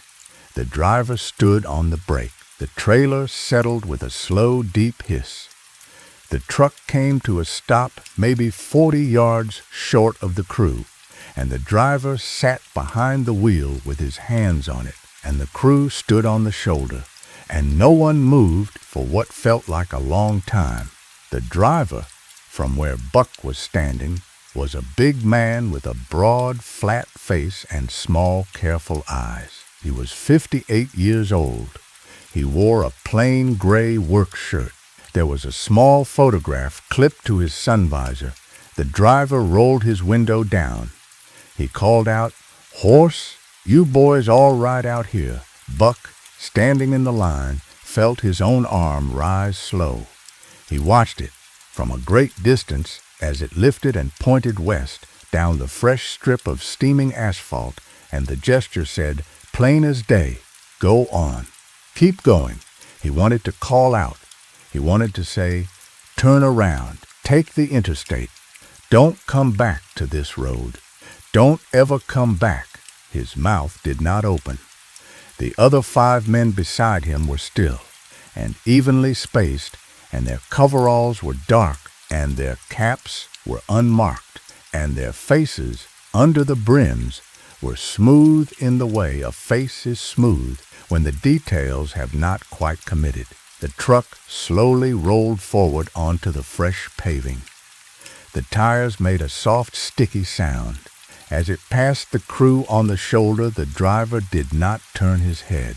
He only drove, staring west, gripping the wheel, and in the truck's side mirror, he glimpsed the crew already receding behind him, evenly still, evenly quiet. Buck watched the taillights recede. He knew, watching them, that the driver would drive on, that the driver would fuel up at a Sinclair in Colby, where a young girl behind the counter would not look up from her paperback novel, that the driver would return down this same highway in 3 nights, and the fresh strip would be gone, that 2 weeks after that it would be back, and that in a year, in less than a year, that same driver would stand where Buck was standing now, and hand a folded set of dark coveralls to the next one and take his place in the line. He knew this the way a man knows the sound of his own daughter's voice in another room. The prairie was quiet. The stars did not move. Somewhere far to the west, a set of tail lights disappeared over the low horizon, small and red and steady, and Buck lowered his arm and settled his boots evenly on the shoulder and became still and waited for the next long, slow bend to be turned by the next set of headlights at the next appointed hour. On the road he had paved himself and would pave again and again. Story 5. This story sat in my journal for 40 years before I understood it. A cemetery groundskeeper, an old black man named Owen Threlkeld, told me the bones of it in the summer of 1950, when I was still a young man on my first mail route, and it took me until I was gray to understand what he had been telling me. I will try to tell it right. His name was Owen Threlkeld. He was 39 years old in the summer of 1934, and he was the groundskeeper of a small private cemetery on the grounds of a ruined plantation house in the low country of South Carolina. And on a hot, still Thursday afternoon that summer, he was pushing a wheelbarrow of cut grass along the row of family stones when he glanced up at the great house and saw a face pressed to the second-floor window that should not have been there. The house had been empty for 11 years. Its last owner, a widow named Mrs. Elspeth Ravencourt, had died in the influenza in 22, and the family had scattered, and the property had passed into a trust that paid Owen a small sum every quarter to keep the cemetery cut, and the paths cleared, and the iron gate oiled. He did not go inside the house. He had not been asked to. The trust's letter, when it had first arrived at his small shotgun cabin on the far side of the pecan grove, had been specific. Grounds only, not the house. He had kept to that letter for 11 years. He had kept to it because he was a man who kept to letters. His mother, who had raised him in the same little settlement down the road, had raised him on a small handful of rules, and one of them was that a man does what he says he will do, and does not do what he says he will not do, and does not have opinions in either direction about it. The trust had said, grounds only, so Owen kept grounds only. He did not resent it. He did not wonder about it. He simply worked. His work was slow and precise. In the spring he raked winter debris from the paths and swept the little walled cemetery clean. In the summer he mowed the family plot with a hand-push mower, one careful row at a time, and pulled crabgrass from the joints of the flagstones and washed the stones themselves with a soft brush and rainwater from a barrel at the corner of the wall. In the fall he raked leaves. In the winter, he did what a southern groundskeeper does in a southern winter, which is not much.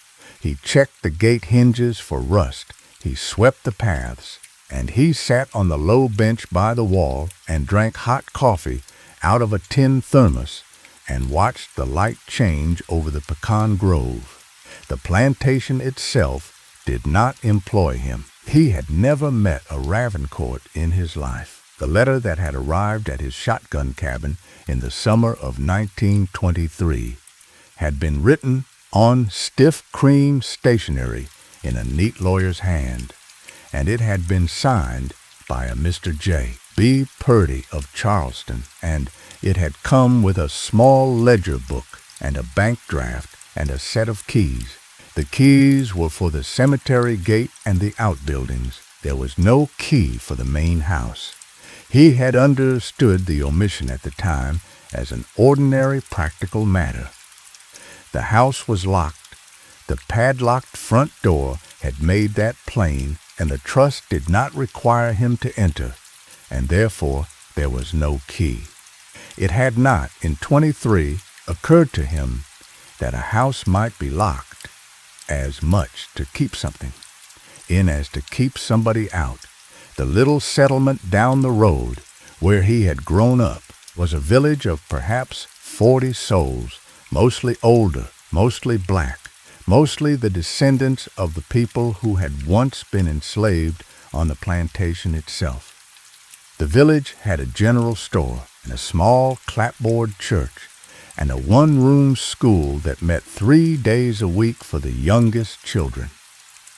Owen had gone to the school. He had learned to read from a Bible and a McGuffey reader and a stack of old newspapers his mother had saved. He had done well. He had liked words.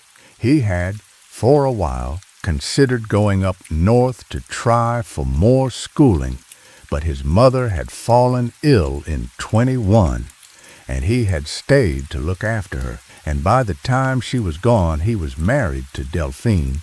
And by the time Delphine was gone, the years had passed him by, and he was 34 years old and a groundskeeper. And he did not, at that point, mind being one. The older women in the settlement told stories about the plantation. Owen had known these stories since childhood, though he had not, until the summer of 34, paid them any close mind. They said the Ravencourt family had come down from Virginia in 1822 and had built the big house out of local heart pine and imported brick, and had raised cotton and rice on the low land for 2 generations before the war. They said the family had lost most of its money in the war, as the plantation families had, but had held onto the house and the land through the long, slow decades after, by selling off small parcels to neighboring farmers, and by living, in the last generation, on the modest interest of what the widow Ravencourt's father had put in a Charleston bank. They said the widow had married late, to a man 20 years her senior, who had died within a decade, and that she had had 2 children, a boy and a girl. The boy had grown up and gone west and had not been heard from after 1890.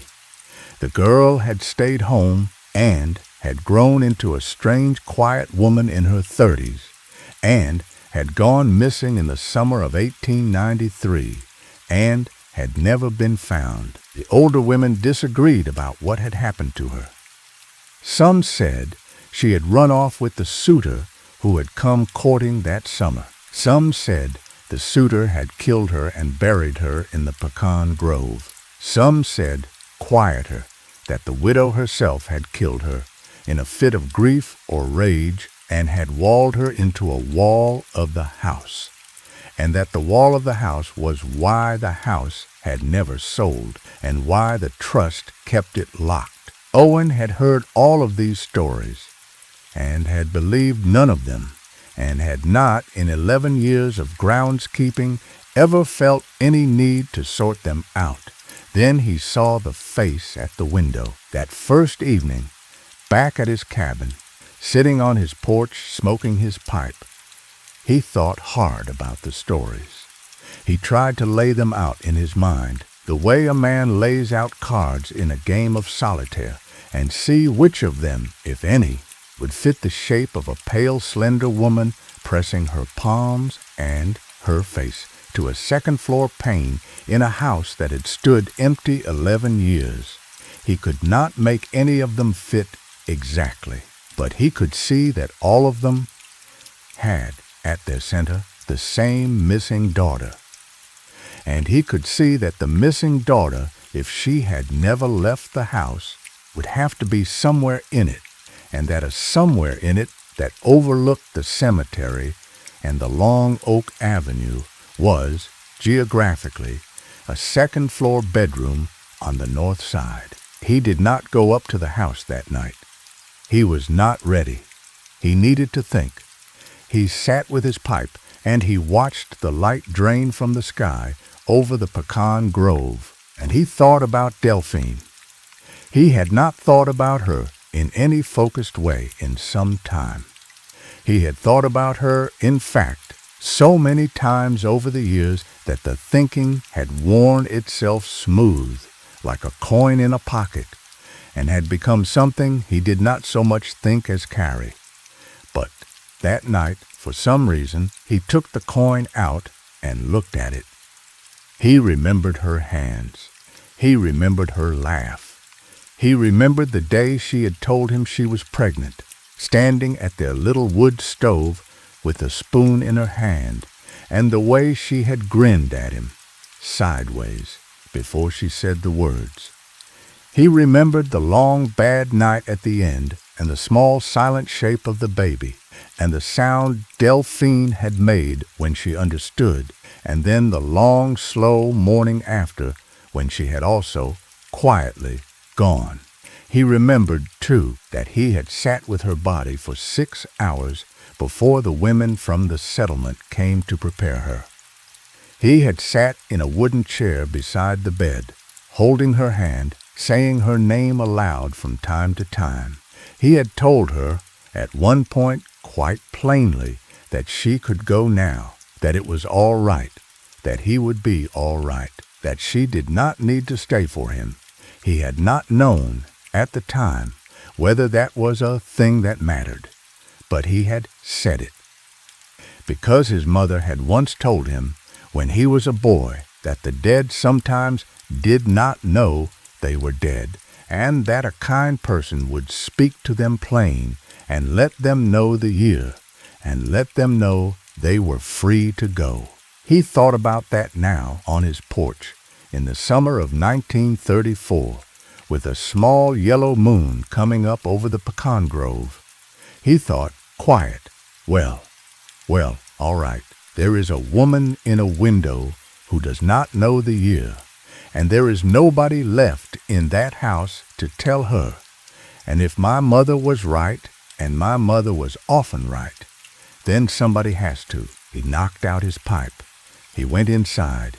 He slept, uneasy, and dreamed of a long oak avenue in a low orange evening, and of a woman standing at the head of it in a dark, high-collared dress, waiting. In the morning he did not quite yet go into the house.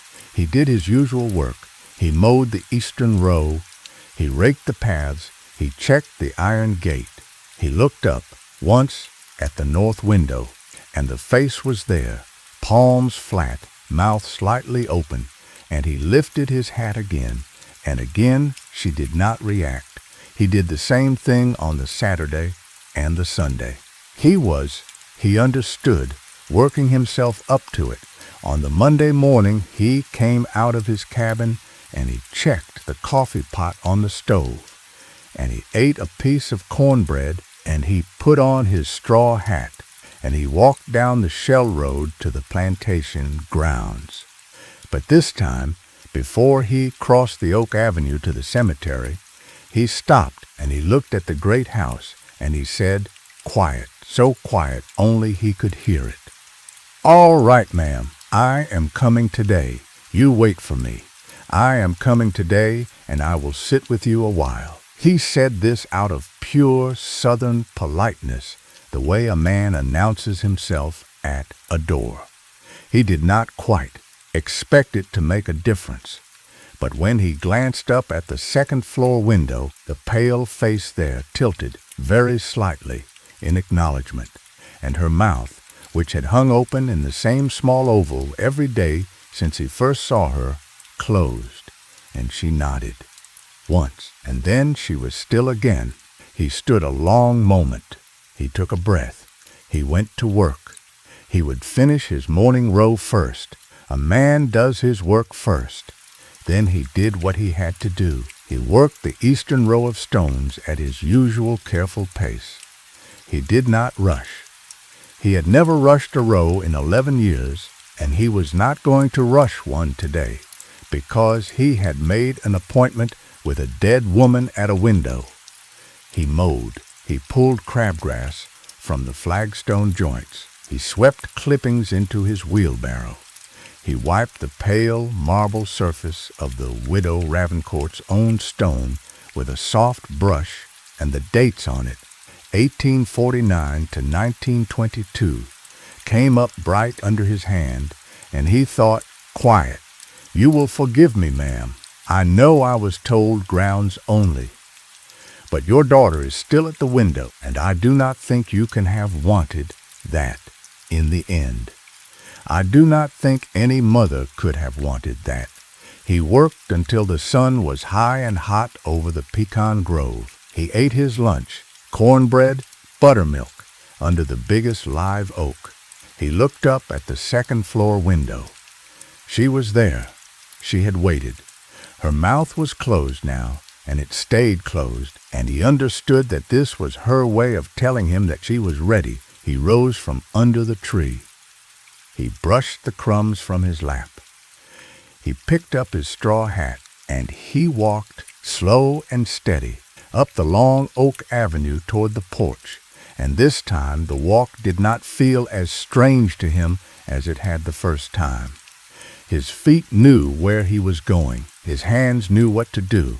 He was a man walking to sit with someone who had been alone a very long time, and there is, in the end, only one way to do that walk, and every man who has ever done it has walked the same way. Owen was a lean man with strong shoulders and quiet hands. He wore a wide straw hat in the summer and a plain wool coat in the winter. He lived alone in the shotgun cabin, and he had lived alone in that cabin since his wife, a woman named Delphine, had died in childbirth in 28, and the baby with her. He did not talk much. He did not need to. The cemetery was his company. He knew all the names on the stones. He kept them clean. The plantation itself was not much anymore. The main house was a big 3-story Greek revival, half white with peeling paint, its columns sagging, its porch caved in on the north side, its roof missing shingles in a long strip down the east slope. The outbuildings were mostly gone. The kitchen house, the smokehouse, the row of small dwellings where the enslaved had lived 100 years before had been pulled down or fallen down.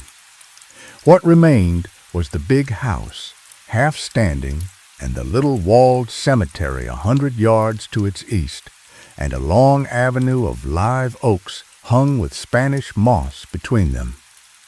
Owen kept the avenue clear. Owen kept the cemetery cut. Owen did not go inside the house. He looked up that Thursday afternoon in July, and he saw the face at the second-floor window, and he stopped pushing the wheelbarrow, and he set the handles down slow, and he looked. The face was a woman's face. She was pressed to the glass. Her nose was flattened against the pane. Her palms were flat against the glass on either side of her head, fingers spread. She was looking straight at him. Her eyes were wide and steady and unblinking.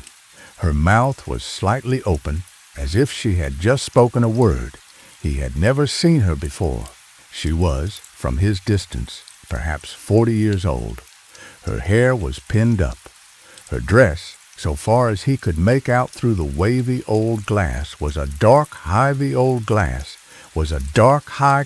thing that might have been fashionable in 1890 and was long out of fashion by 1934. She was pale, not sick pale, not dead pale.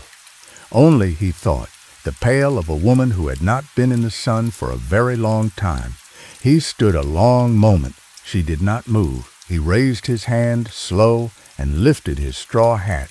Out of politeness, he said, quiet to himself, but loud enough that if the wind had been right, she might have heard him, ma'am. She did not react. She only pressed against the glass.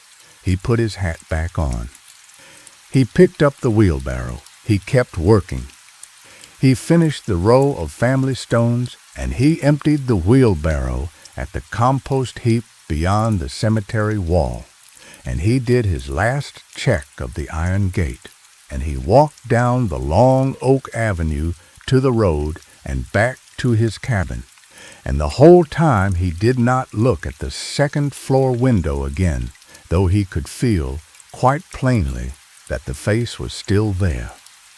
That night he sat on the little porch of his cabin and smoked a pipe and thought. He had lived near the ruined plantation for 21 years. He had walked its grounds 5 days a week for 11 of them. He had never once, in all that time, seen a face at any of its windows. He had heard from older folks in the little black settlement down the road stories about the place, stories about the widow Ravencourt, about her one daughter who had gone missing in 1893, about a fire in the West Wing in 1901, about the influenza in 22. He had listened to the stories the way a polite man listens to stories that do not concern him. He thought now that they might concern him after all. The next morning was a Friday. Owen went to the cemetery at his usual hour. He worked slow and steady, the way he always did. He did not look at the house until he had finished the eastern row of stones, and then he lifted his head, and the face was still there. Same window, same position, palms flat against the glass, mouth slightly open, eyes wide and steady. He worked through the morning. He looked up again at noon. Still there, he ate his lunch under the biggest of the live oaks, a piece of cornbread and a jar of buttermilk. He looked up again after. Still there. At 3 in the afternoon, he pushed the wheelbarrow back to the compost heap, and he emptied it, and he stood a long moment with his hands on the handles, looking at the house. Then he set the barrow down, and he walked slow up the long oak avenue toward the big front porch of the plantation house. He had not walked up to that porch in 11 years. His feet did not want to do it. But he went. He climbed the porch steps. The wood groaned under him. The front door was closed, and there was a heavy padlock on the outside of it, hanging from a rusted iron hasp, and the padlock was as old as the trust, and had never been unlocked in Owen's time. He did not try the padlock. He stepped back down the porch steps, and he walked around the north side of the house, past the caved-in section of porch, and he found what he had suspected he might find, a ground-floor window at the back of the house, missing its glass. The frame was still there, warped and cracked, but the pane had gone long ago and had never been replaced. Ivy had grown up over it and around it, but the opening itself was clear. He stood at it a while. He looked in. The inside of the house smelled of damp wood and old paper and something else, something faint and organic, like the inside of an old shoe. The room he was looking into had once been a small parlor. There was a fireplace on the far wall, its mantel empty, its hearth full of leaves. There was a chair tipped over on its side, There was a rag rug so worn it was mostly warp and mildew. There was, above the fireplace, the pale rectangle where a portrait had once hung, and above the rectangle, still nailed to the wall, the empty hook. He put his hands on the frame. He climbed through. The house was silent. He listened. The kind of silence a house makes when no one has lived in it for a long time is not quite empty. Old timbers settle. Wind moves through cracks. Dust shifts. This house did none of that. This house was silent the way a stone is silent. There was not one breath of air in it. He walked slow, out of the parlor and into a hall. The hall had a wide staircase at its far end, curving up to the second floor, its banister still intact. He walked to the stairs. He put his hand on the banister. He climbed. The stairs did not creak. He should have expected creaking in a house that had stood empty 11 years and had been building itself for 130. There was none. The stairs were quiet and level and firm under his feet, as if they had been used every day. The second floor was a long hall with doors on either side. He counted them. 4 doors on the left, 4 on the right, and 1 at the far end. He knew, by the geometry of the house, which door he was looking for. It was the 3rd on the left. He walked to it. He put his hand on the knob. It turned. He opened it. Inside was a bedroom. There was a large 4-poster bed. There was a wardrobe. There was a small writing desk under the window. There was a rocking chair by the fireplace. There was a rag rug on the floor, in good repair, its colors still bright. There was a woman standing at the window with her palms flat against the glass and her nose pressed to the pane. She did not turn. Owen stood in the doorway. He did not step inside. He looked at her back. The dark, high-collared dress, the pinned-up hair, the pale, slender arms raised on either side of her head with the palms against the glass. He said, "Quiet, ma'am." She did not turn. He said, "Ma'am, my name is Owen. I keep the grounds.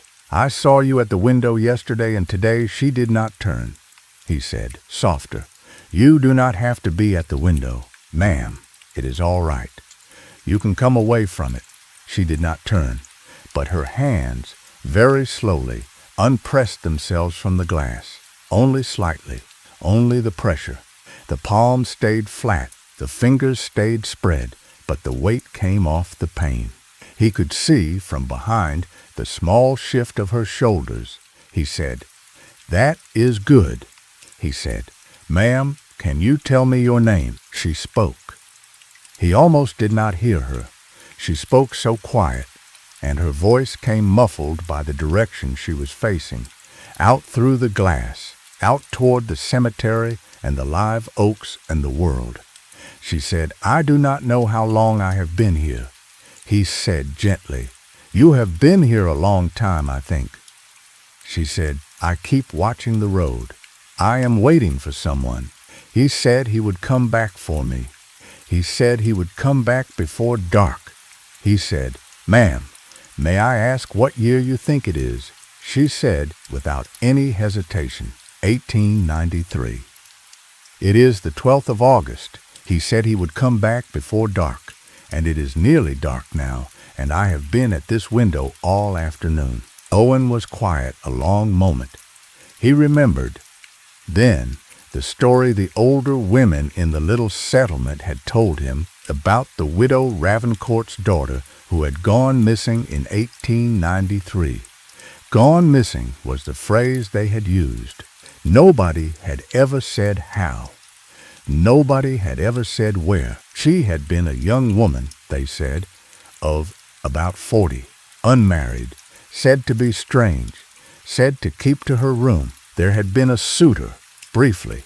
There had been an argument. The suitor had left, and the daughter had gone up to her room, and after that no one had ever quite been able to say what had happened to her. He looked at the back of her head in the dim afternoon light of the ruined bedroom.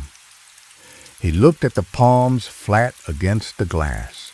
He looked at the fresh, unfaded colors of the rag rug in the middle of the floor, and at the good repair of the four-poster bed, and at the small, tidy writing desk, and he understood, in a slow, reluctant way, that inside this one room, on this one floor of this one dying house, the year was still 1893, and had been for 41 years, and the daughter of the widow Ravencourt had been waiting at that window that whole time for a man who was not going to come back. He said, "Ma'am." She did not turn. He said, "Ma'am, may I sit with you a while?" She said, "Quiet, all right." He came into the room. He did not go to the window.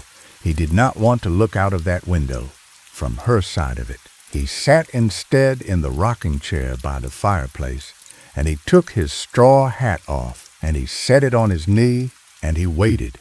He sat with her a long time. She stood at the window. He sat in the chair. The light through the window went from bright afternoon to slanting late afternoon to the long orange of a low country evening, and she did not move, and he did not move, and neither of them spoke. And there was between them a kind of quiet that was not uncomfortable, only long. When the light was almost gone, she said, softer than before, "Do you think he is coming?" He said, "No, ma'am, I do not think he is." She said, "I did not think so either." He said, "Ma'am, I have to ask you a hard question, and I do not want to hurt you." She said, "Ask it." He said, "Ma'am, how did you come to be at the window?" She was quiet a long moment. Then she said, "He came back to the house after our argument. He came back only for an hour. He was very sorry. He kissed me at the front door, and he said he had to ride into town to see his father, and he would be back before dark, and we would leave the house together and be married in Charleston within the week. And I went up to my room to pack, and I was so happy and so foolish, and I stood at this window to watch for him coming back, and I put my hands flat on the glass, and I pressed my face there, and I watched." She said, "And I have been watching since." He said, "Quiet, ma'am. Do you know that a long time has gone by?" She said, "No, it has been an afternoon." He said, "Ma'am, it has been 41 years. She was quiet. He said, "Your mother lived another 29 years in this house, ma'am.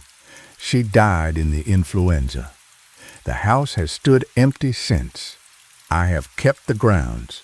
I have never come inside until today. I only came inside today because I saw your face at the glass from the cemetery." She was quiet. She said, at last, "Then he did not come back at all." He said, "No, ma'am, I do not believe he did." She said, softly, "Then what am I still doing here?" He rocked in the chair. He turned his hat slowly in his hands. He said, "Ma'am, I think you have been waiting, and I think the waiting has held you here. I think you did not know how to stop. I think nobody came in this room in 41 years to tell you it was all right to stop." She was quiet a long time. Then, very slowly, she took her palms off the glass. She lowered them, and she flexed her fingers, and she looked at them a moment, at her own two hands, as if she had almost forgotten they belonged to her. She turned, slow, from the window. She faced him. Her face, from the front, was as he had seen it from below, pale, still unblinking. But now, in the low orange light of the low country evening, she looked, he thought, tired. Only that, tired. The way any woman is tired at the end of a long day of waiting. She said, "You are a kind man." He said, "No, ma'am, I am only the groundskeeper." She smiled. It was a small, tired smile, and it was the first movement he had seen in her face at all.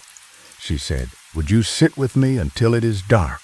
He said, "Yes, ma'am, I will." He sat. She stood, and then, after a while, she sat too, on the edge of the four-poster bed, and she looked at him, and he looked at her, and neither of them said anything more.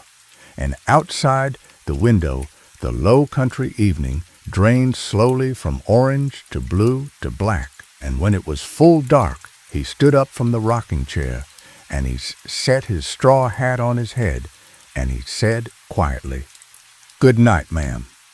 She said, "Good night." He walked out of the room. He walked down the long hall.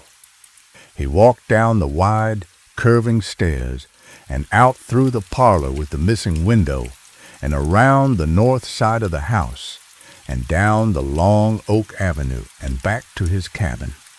He did not look back at the house. The next morning he went to the cemetery at his usual hour. He worked slow and steady. When he was finished with the eastern row of stones, he lifted his head, cautious, and he looked at the second-floor window on the north side of the great house. There was no face at the window. The glass was empty. The pane reflected only the sky. He went inside the house one more time that summer in September to check. He climbed the stairs. He walked to the third door on the left. He opened it.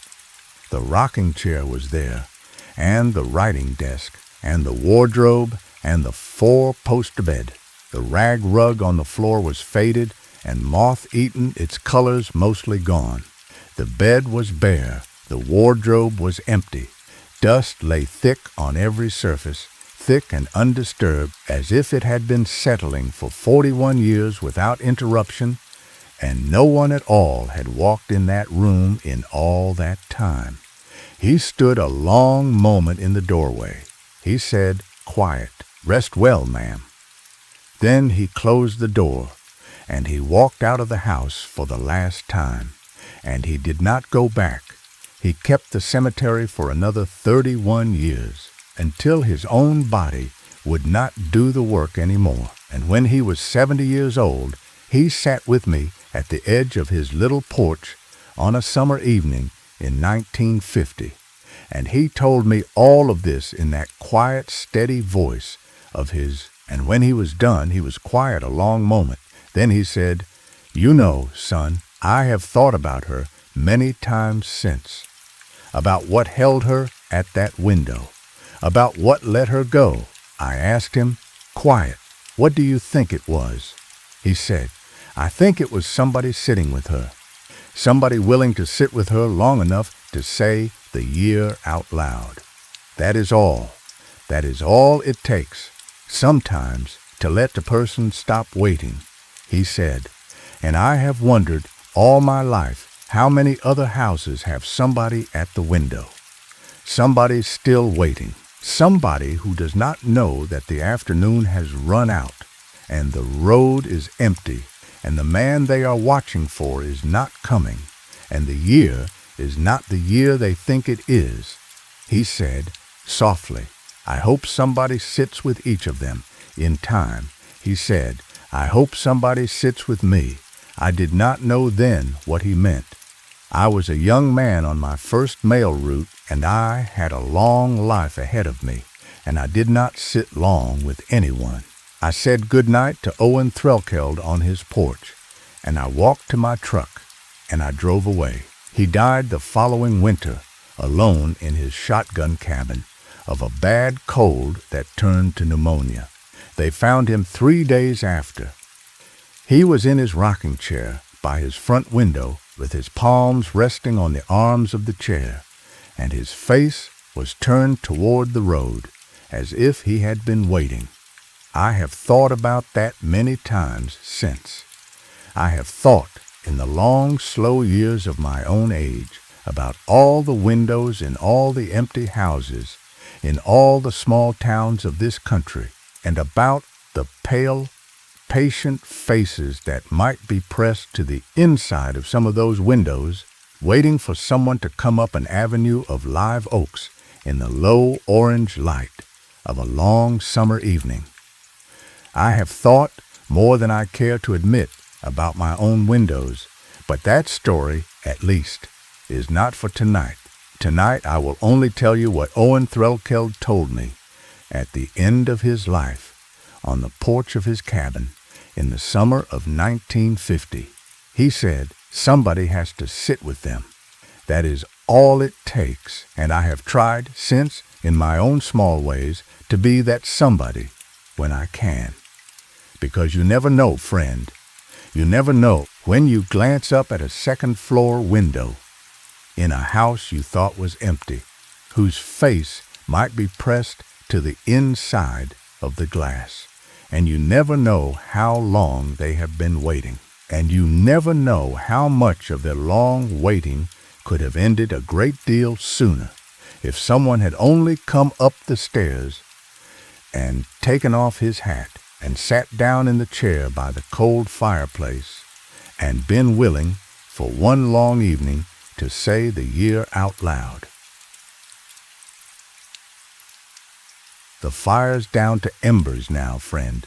The rain outside hasn't quieted, and I don't reckon it will before morning. If you're still with me, let your eyes close. If you slipped off somewhere back in the middle of it all, I hope the dreams were soft ones. I'll be right here tomorrow night. Same chair, same fire, same old rain on the tin roof. Come find me again. Sleep well now, friend. Sleep long and sleep gentle.